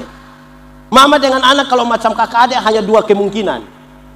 Kemungkinan pertama, dia punya anak perempuan punya muka terlalu tua. Jadi dan dia punya mama itu beda tipis-tipis. Atau kemungkinan yang kedua, dia punya mama menikah terlalu muda. Mungkin umur 6 tahun sudah nikah. Jadi kita kadang-kadang bangga dengan orang bilang macam 35. Mama umur berapa sekarang? 60 tahun. 60? 65. Macam 40. Jangan percaya. Ya.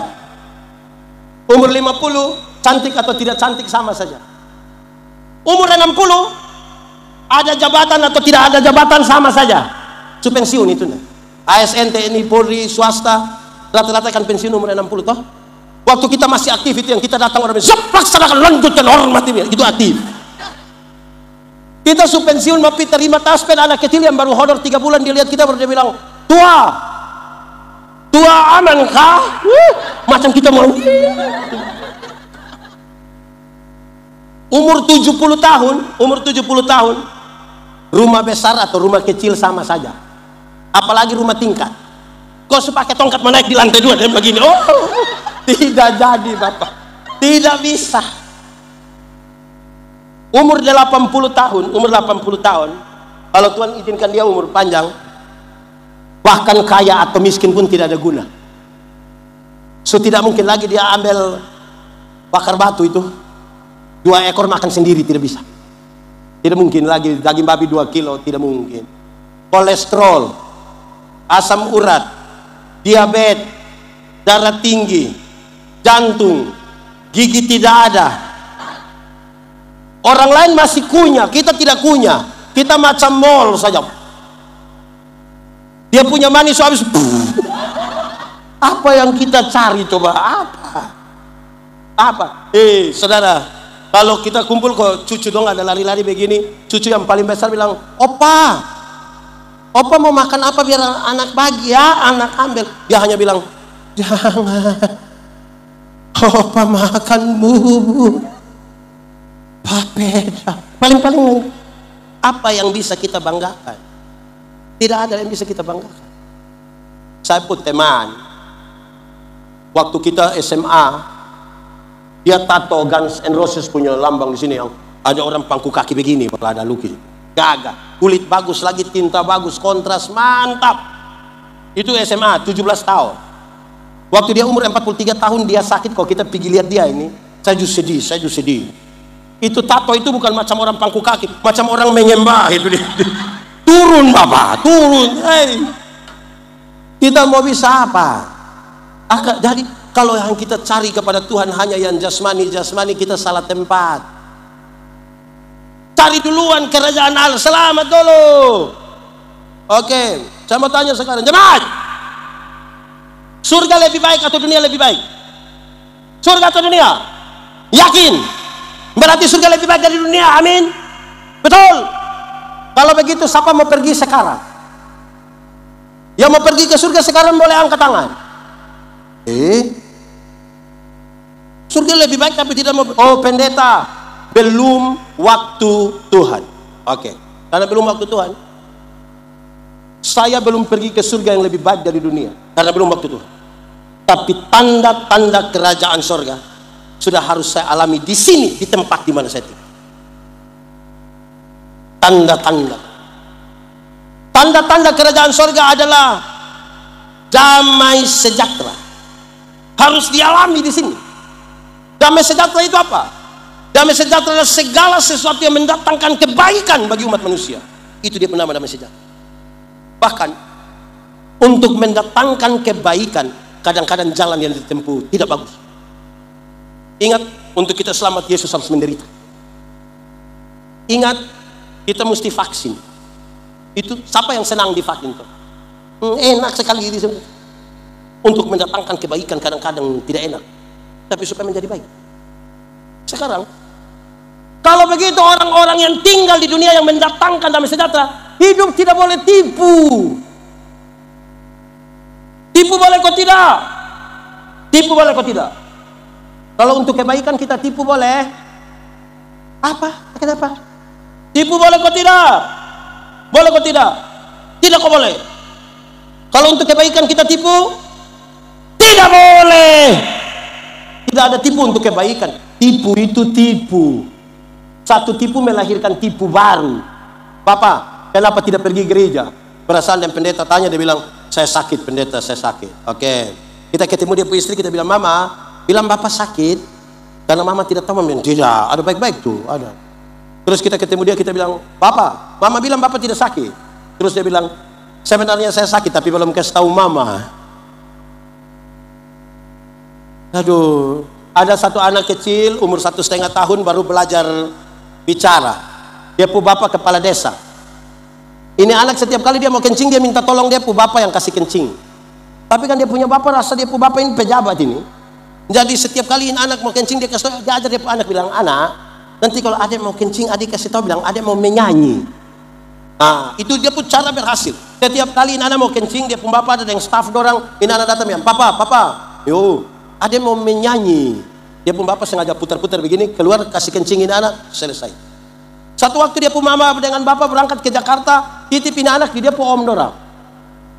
Tengah malam anak mau kencing dia kasih bangun dia pun om, yo, ada mau menyanyi. Dia pun om karena tidak tahu dia pun om bilang, jangan ini sudah tengah malam ini, jangan. Ini anak bilang om, kenapa? Adik mau menyanyi, tidur sudah nanti orang di sebelah marah, orang yang ini anak sudah tidak bisa lah dia bilang om, yo, adik sudah tidak bisa, adik harus menyanyi sudah. Dia punya om sudah kasihan dia om bilang sudah, kalau begitu nah, adik menyanyi pelan-pelan di om punya telinga ya. Ini anak bangun dia kencing di dia om. Saya mau tanya dulu, siapa yang salah? Om atau bapak? Bapak atau om? Om atau bapak? Kenapa Bapak yang salah? Makanya kalau benar katakan, salah katakan, ya katakan, tidak katakan, menyanyi katakan, kencing katakan, berani engkau rubah sedikit kan kasihan itu ampun telinga toh.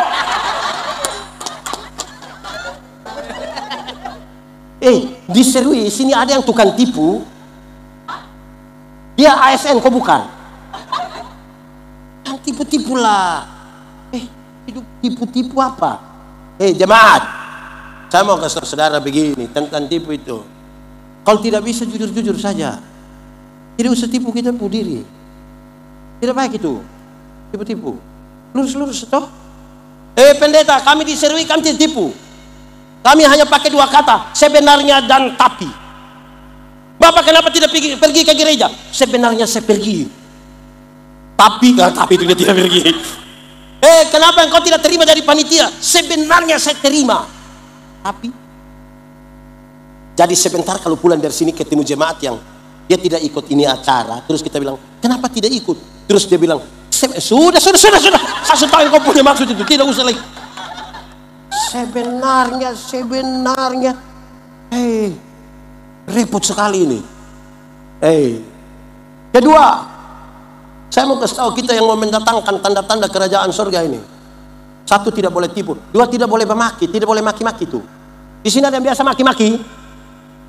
Dia orang tua atau anak-anak. Kuti dia pu bibir itu, Bu. Maki ialah mengeluarkan barang-barang yang tidak perlu dikeluarkan. Itu barang diam-diam di situ sebut-sebut dia supaya kenapa? Kalau ada anak kecil dia pemaki tanpa kita setuju kita masih bisa terima. Anak kecil itu kalau dia mandi habis, biar dia tidak pakai apa-apa, papa mama pun tamu ada dia bisa keluar begini.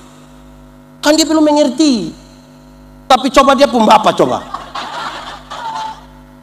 dia pun bapak mandi habis, ibu-ibu Dharma Wanita ada latihan paduan suara di situ. Baru dia bilang, "Hai besti." Itu bisa mati itu. Jadi yang tukang maki-maki dong berhenti sudah. Kita ini jemaat mau mendatangkan kerajaan Allah di tengah-tengah dunia. Ingat ini alam semesta ini Tuhan suka kasih. Ikan di laut itu Tuhan kasih toh. Laut di sini terlalu mantap lah.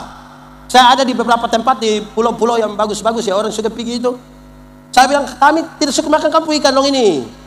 Kampu ikan dong mati super kali-kali. Kami di timur Indonesia itu kampu ikan tidak mati, dia semaput saja kami sudah makan. Kamu punya laut itu kotor-kotor. Kami punya laut di Indonesia Timur itu, bahkan ikan mau kawin saja dia perasaan dengan manusia. Karena terlalu bening. Yang ikan jantan ikut ikan betina, dia manusia doh. Dia perasaan. Karena terlalu bening. Tapi itu ikan tidak keluar langsung datang di pasar. Mesti turun di laut dulu. Hanya orang sombong yang cerita-cerita tentang ikan naik di pasar. Ada 3 orang yang mereka suka cerita tinggi, sombong-sombong itu. Mereka 3 bercerita, sama-sama tukang pancing ikan. Yang satu bilang begini, kalau kita pancing di sana, itu kita baru buang 1 mata kail, 3-4 ekor ikan datang sekaligus. Yang satu bilang, itu kurang.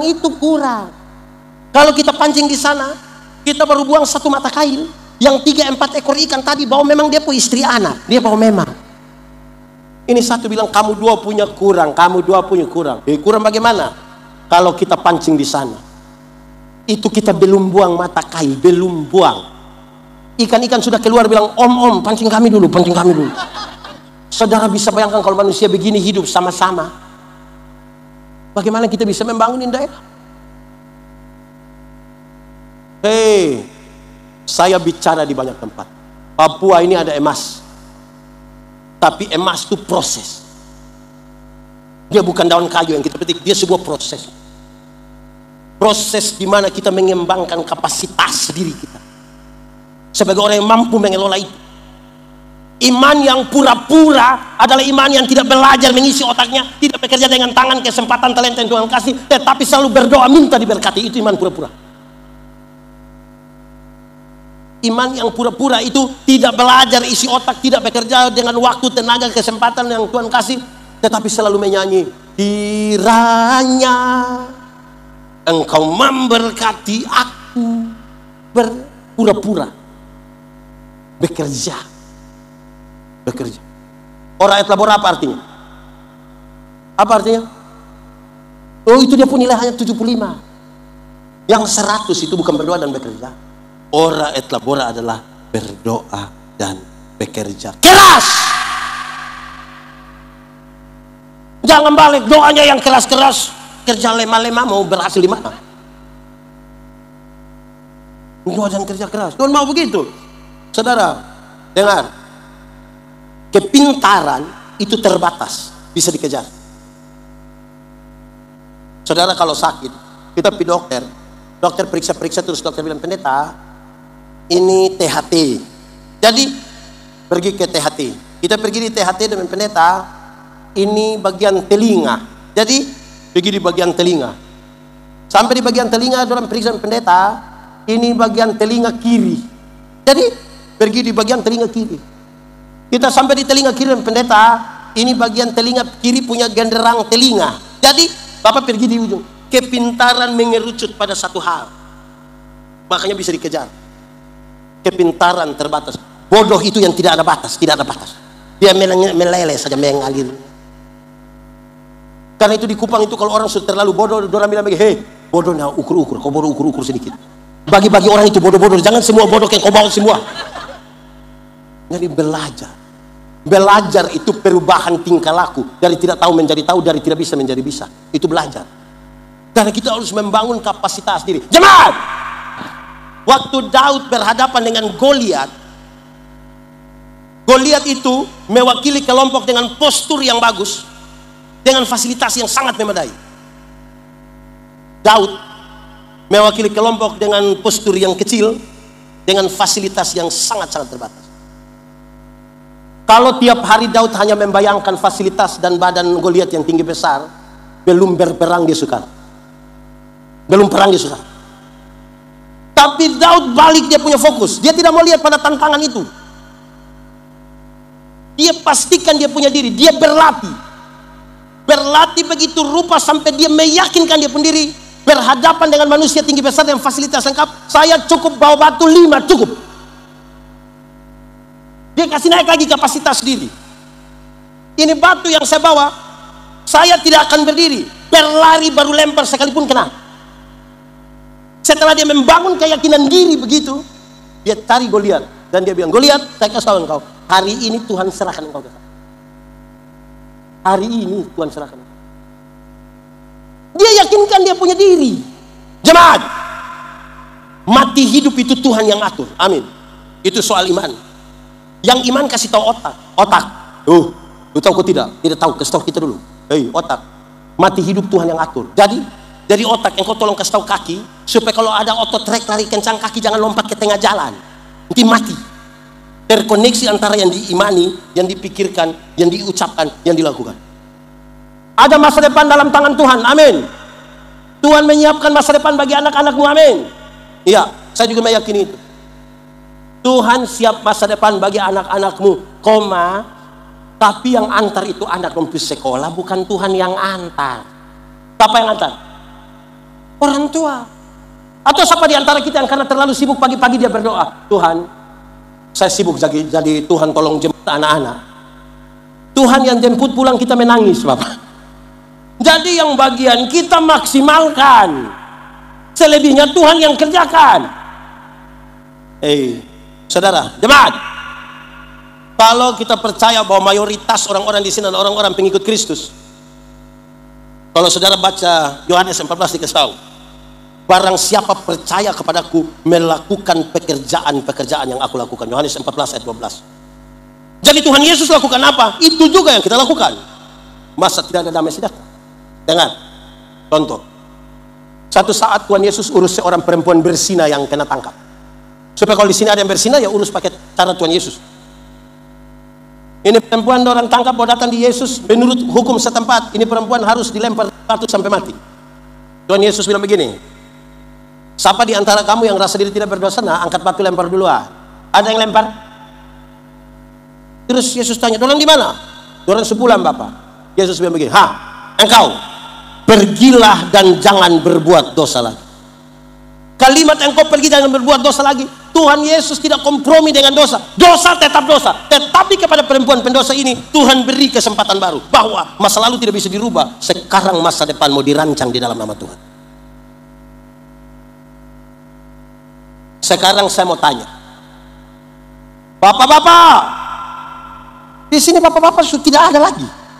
Bapak-bapak, satu saat tahu istrimu berzina dengan laki-laki lain, bisa urus pakai cara Yesus. Bilang kepada istri, bilang, mama pergilah dan jangan berbuat dosa lagi. Bisa. Saya yakin kita orang timur ini tidak bisa begitu.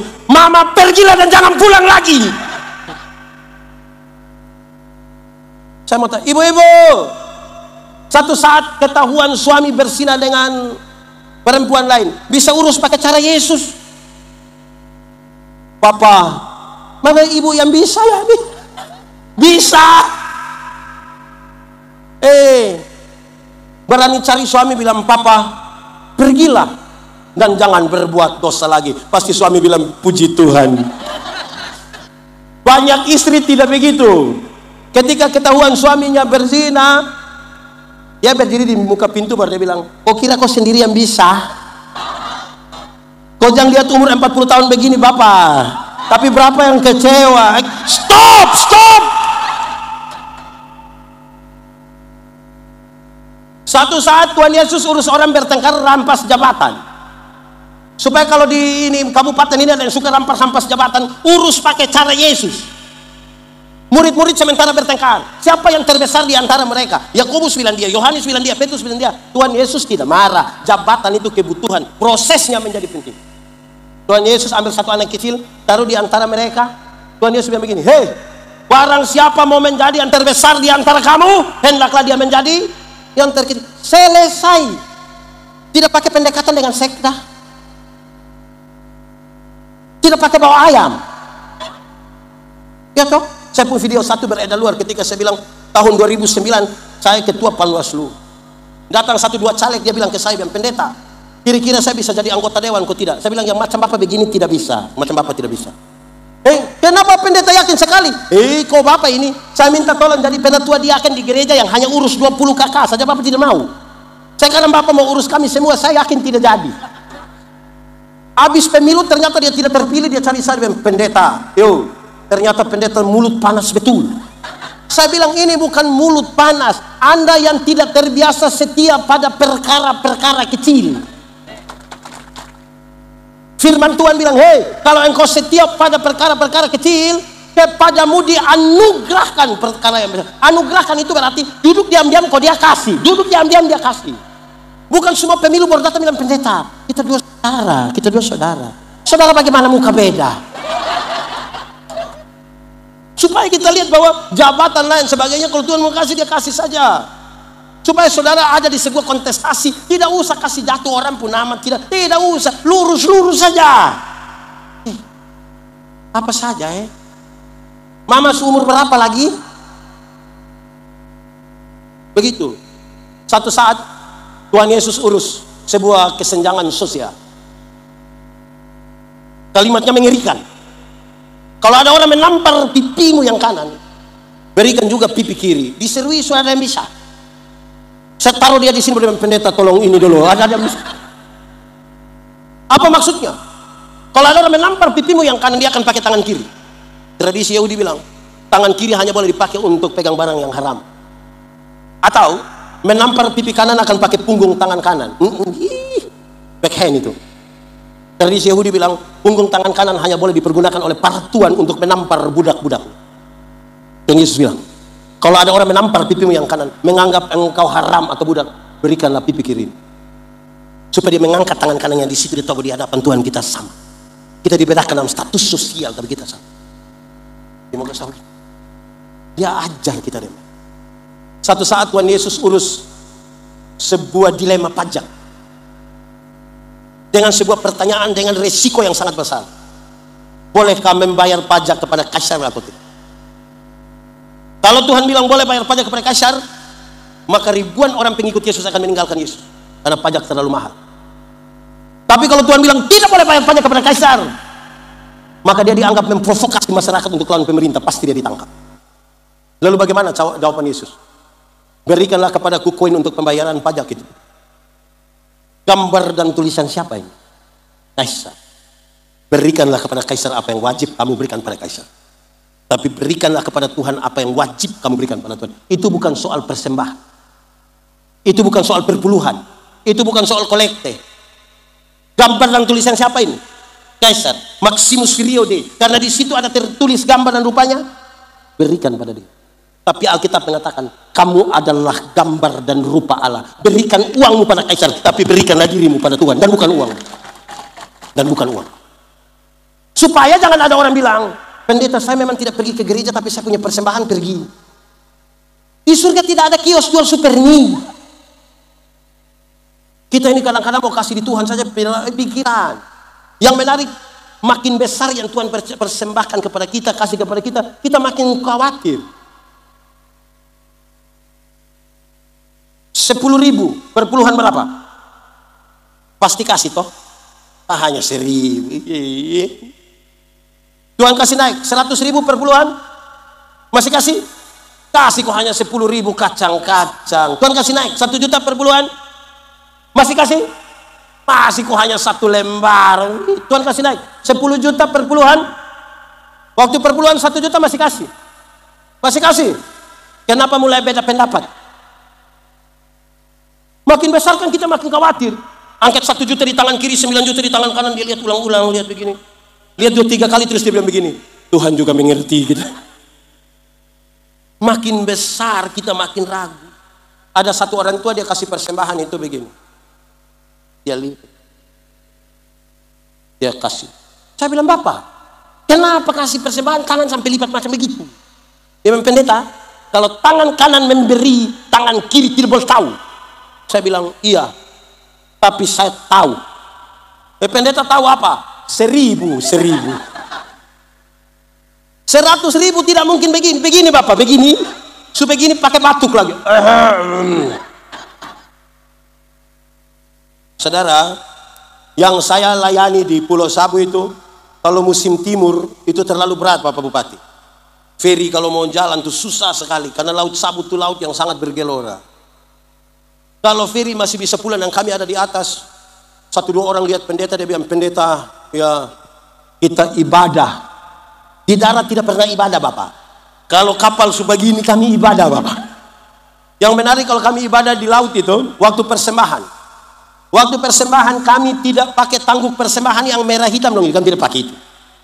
Pertama karena memang tidak ada. Kedua, kami harus pakai dos yang besar itu. Kenapa harus pakai dos? Karena kalau kami ibadah di laut itu, sekali yang bawa persembahan datang, isi tangan di saku itu dapat berapa saja semua masuk. Itu tidak lewat otak, dia langsung di laut. Beda toh kalau ibadah di darat. Beda kok tidak? Beda kok tidak? Beda, termasuk yang sementarin. Beda. Kita ibadah di darat itu yang bawa persembahan datang, kita isi tangan di dalam saku begini macam agak lama. So agak lama lagi mata putar 2-3 kali begini mata. Itu mata macam ada firasat itu. Terus kita ambil persembahan, kita isi begini. Yang sebuah persembahan lewat baru kita kaget. Kenapa? Tadi saya isi yang merah. Saya mau tanya dulu, jemaat. Hari Minggu ada yang mau pergi ke gereja, biasa dia singgah di kios. Singgah di kios. Itu dia singgah untuk apa? Tukar uang, tukar kasih besar. Oh, kasih kecil. Kita pun hidup ini saudara, barat, damai sejahtera. Jadi manusia adalah panitia perayaan damai sejahtera. Ini panitia perayaan damai sejahtera harus pertama-tama sudah merasakan damai sejahtera dulu baru dia bikin. Ini dia tidak mengalami damai sejahtera, tapi aduh dia jadi panitia, semua panitia di dia. Dia punya hati memang hati yang penuh damai. Karena tugas kita ada di dunia. Saudara tahu, orang-orang yang Tuhan panggil untuk bekerja bersama-sama dengan Tuhan, tidak semuanya pendeta, tidak semuanya nabi. Abraham, Ayub, pengusaha. Tuhan pakai. Ruth, di sini ada yang nama Ruth. Dia sudah. Ruth itu hanya seorang TKW. yang bekerja di perkebunan milik Boas, Tuhan pakai. Esther itu hanya seorang perempuan peserta lomba ratu kecantikan sejagat. Ahasuerus tidak suka lagi dia punya istri, pasti mau diganti. Dikumpullah perempuan-perempuan cantik dari 127 provinsi Asia dan Afrika. Tuhan pakai Esther. Tuhan pakai Daud, hanya gembala kambing domba di padang. Tuhan pakai Salomo, raja. Tuhan pakai Petrus, Andreas, Yakobus, Yohanes, nelayan-nelayan kecil di Galilea. Tuhan pakai Lewi, pemungut cukai. Tuhan pakai Simon, orang Selot, politisi di partai yang sangat radikal dalam masyarakat Yahudi. Selot anti kepada Roma dan dia mau bikin revolusi besar. Tuhan pakai. Saudara tahu, kalau bicara sampai sini, Lewi mengabdi kepada Roma, Simon anti Roma. Dua orang ini kalau bertemu di luar, Yesus mau baku bunuh. Karena satu mengabdi pada Roma, satu anti Roma. Tapi Tuhan pakai. Tuhan pakai Onesimus, hanya budak yang bekerja di perkebunan milik Filemon. Semua orang Tuhan pakai untuk bawa datang. Ini tanda-tanda kerajaan Allah di kota ini. Berdoalah bagi kesejahteraan kota di mana kamu ada. Dia bilang begitu. Ingat, pemerintah itu hamba Allah. Hamba.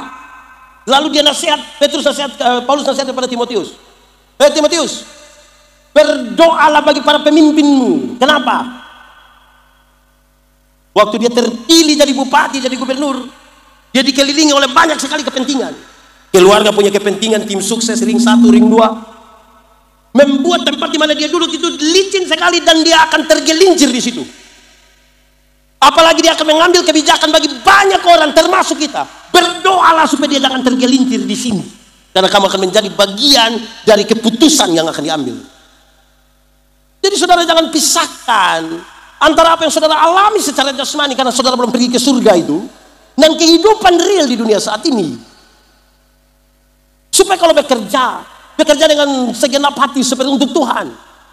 Saya punya teman, dia marah orang ketika dia tahu kalau tidak ada hubungan antara hari Minggu dan hari Senin. Hari Minggu kita beribadah sampai kita sepertinya mengalami kuasa kehadiran Tuhan. Kita bisa jatuh, kita bisa menangis, bangkit lagi. Hari Minggu, hari Senin gila kembali. Sampai hari Sabtu gila, Minggu datang dia baik lagi. Bagaimana kalau kita ibadah tidak ada hubungan antara Minggu dan Senin? Ibadah itu ada dua. Pertama ibadah liturgis. Yang macam begini ini ibadah liturgis. Ibadah hari Minggu liturgis. Ibadah rumah tangga liturgis. Dan yang kedua, ibadah raya kehidupan.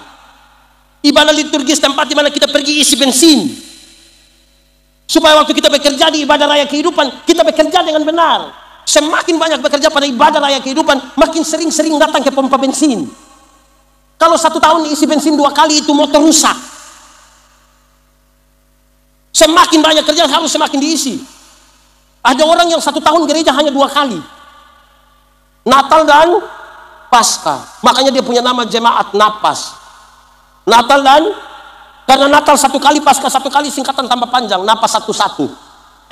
Kalau mulai Napas 1-1 tiba-tiba ingat Tuhan. Ada orang yang seumur hidup mungkin dia gereja 5-6 kali saja. Pertama waktu dia nikah, kedua waktu anak baptis, ketiga waktu anak sidi, keempat waktu anak nikah, dan kemungkinan yang kelima waktu pemakaman dia. Dia sudah di situ. Kita punya tradisi doa makan. Tidak tahu siapa yang ajar, tapi ini tradisi ini bermasalah sedikit. Siapa yang berdoa makan biasa ada 3 kalimat yang diucapkan. 1, Tuhan terima kasih untuk berkat ini. Kedua, Tuhan berkatilah orang-orang yang telah menyiapkannya bagi kami. Nah, ketiga ini bersoal. Tuhan berkatilah orang-orang yang susah makan itu. Pendeta, doa untuk orang susah makan juga salah. Dengar, lihat bapak supaya jangan ada penyesatan.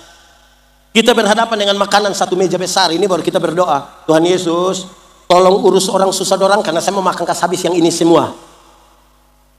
Mestinya setiap kali tambah nasi itu doa baru. Di piring pertama berdoa Tuhan terima kasih. Masuk piring kedua lihat lama-lama ini nasi baru berdoa Tuhan. Sebenarnya ini orang susah punya tapi saya ambil untuk saya makan. Ini sudah tambah 3 kali lagi pulang masih bungkus lagi. Tapi berdoa untuk orang susah. Tidak sinkron antara apa yang kita doakan dan apa yang kita. Mestinya saudara dan saya berdoa, Tuhan berkatilah itu orang-orang yang susah makan itu, tapi tolong pakai saya sebagai saluran berkat atas mereka. Itu bersinkron. Tidak ada yang salah kalau di Selasa 55 tahun, Yapen ini berulang tahun, kita bikin KKR, tidak ada yang salah. Kita berdoa tidak ada yang salah, baik dan baik sekali, harus setiap tahun bikin begitu. Yang menjadi persoalan, apakah setelah kita selesai ibadah ini, saudara bekerja dengan tepat waktu? Saudara bekerja dengan keahlian yang mumpuni atau tidak? Saudara tidak korup atau tidak? Itu dia punya soal di tindakan praktis. Ibadah raya kehidupan, bukan pada ibadah liturgi. Banyak orang sukses pada ibadah liturgis, tapi tidak pada ibadah raya kehidupan. Supaya kita jangan pisahkan. Kan kita belum pergi surga baik atau tidak? Mau pergi. Itu kita busuhkan. Supaya kita tahu benar itu seperti apa. Saudara tahu teori dari kebenaran. Banyak orang punya pikir begini. Dia hidup dalam kebenaran. Tapi saya bicara di mana-mana. Kebenaran dalam, saya habis ini cukup sudah. Saya lihat saya harus lapar. Saya bicara tentang kebenaran, saya bilang banyak orang merasa tinggal dalam kebenaran. Padahal belum tentu. Kebenaran dalam Alkitab itu punya 3 dimensi. Pertama, kebenaran itu dalam Alkitab berdimensi legal, legalitas, ikut aturan. Semua bentuk pelanggaran terhadap aturan Tuhan tidak mau.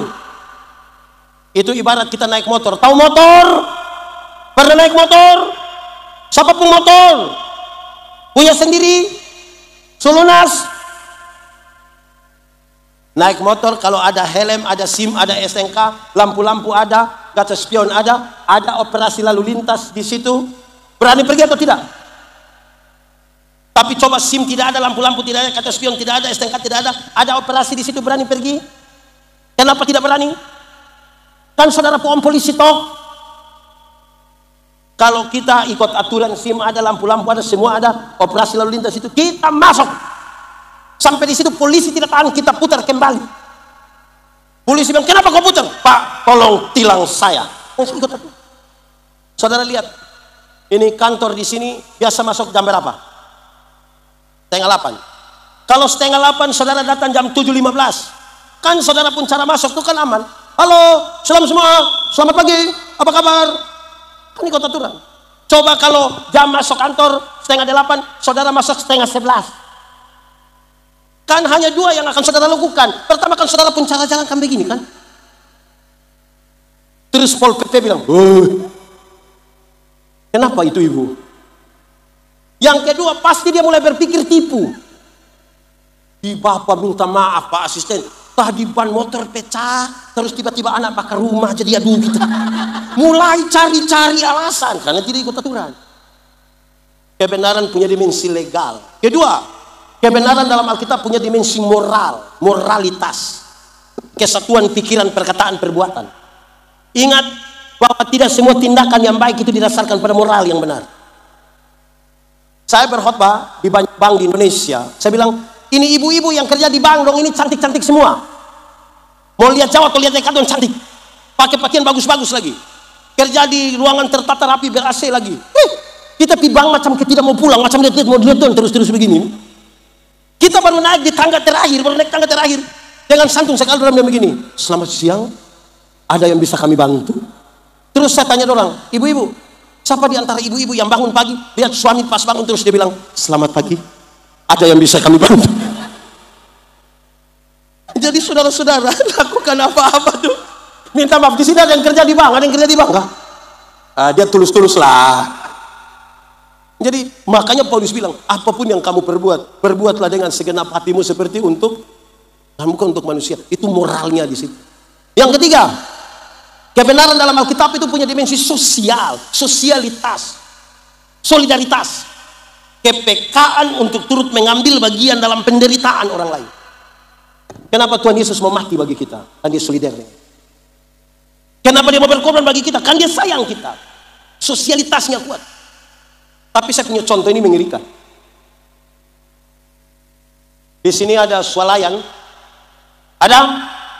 Pernah saudara tawar barang di swalayan?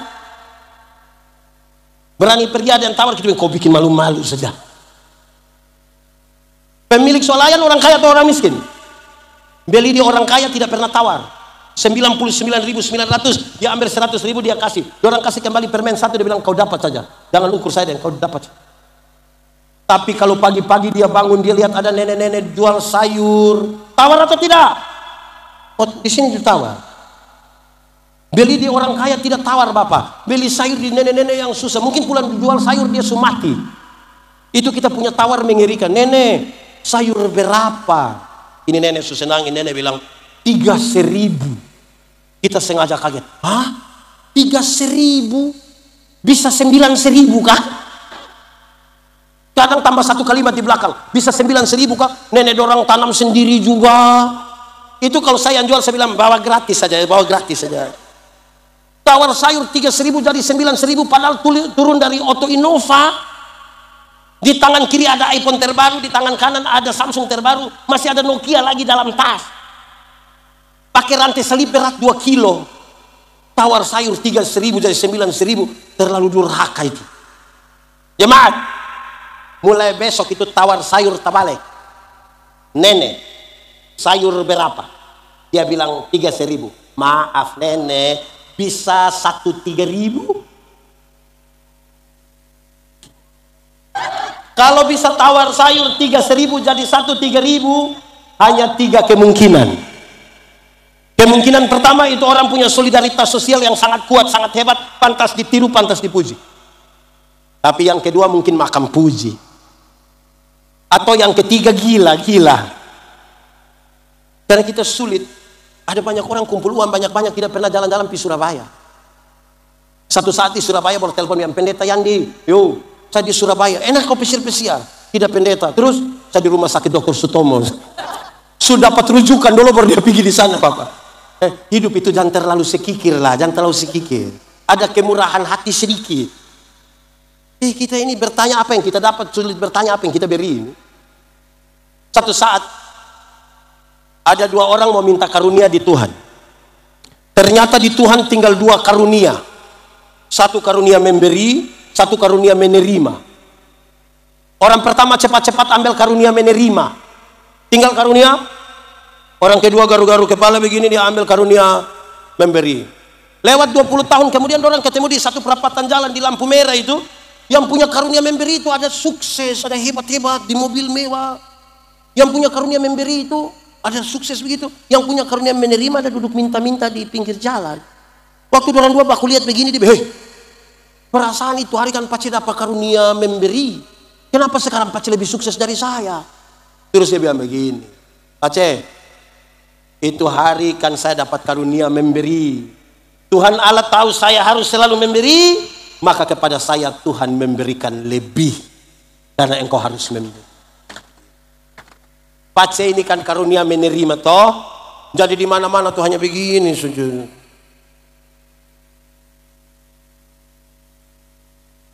Kita akan mati dengan kesan. Pendeta Yandi satu saat mati memang itu pendeta yang kepala botak itu. Lucu-lucu dia, kan kesan. Ada satu orang yang tegas sekali mati, aduh itu orang terlalu disiplin waktu dia hidup itu. Ada orang yang rapi sekali, kita bilang aduh Pak Asisten itu rapi sekali, apalagi kalau sudah taruh dia pakai kacamata hitam, kan kesan. Bayangkan kalau selama hidup kita suka bungkus makanan. Baru tiba-tiba kita mati. Orang bilang apa? Itu ibu yang biasa. Di sini ada yang biasa bungkus. Ada. Orang tanya saya, pendeta Yandi, bagaimana Tuhan Yesus bisa beri makan 5.000 orang, kelebihan 12 bakul? Saya bilang iya, karena tidak ada yang bungkus mau pulang.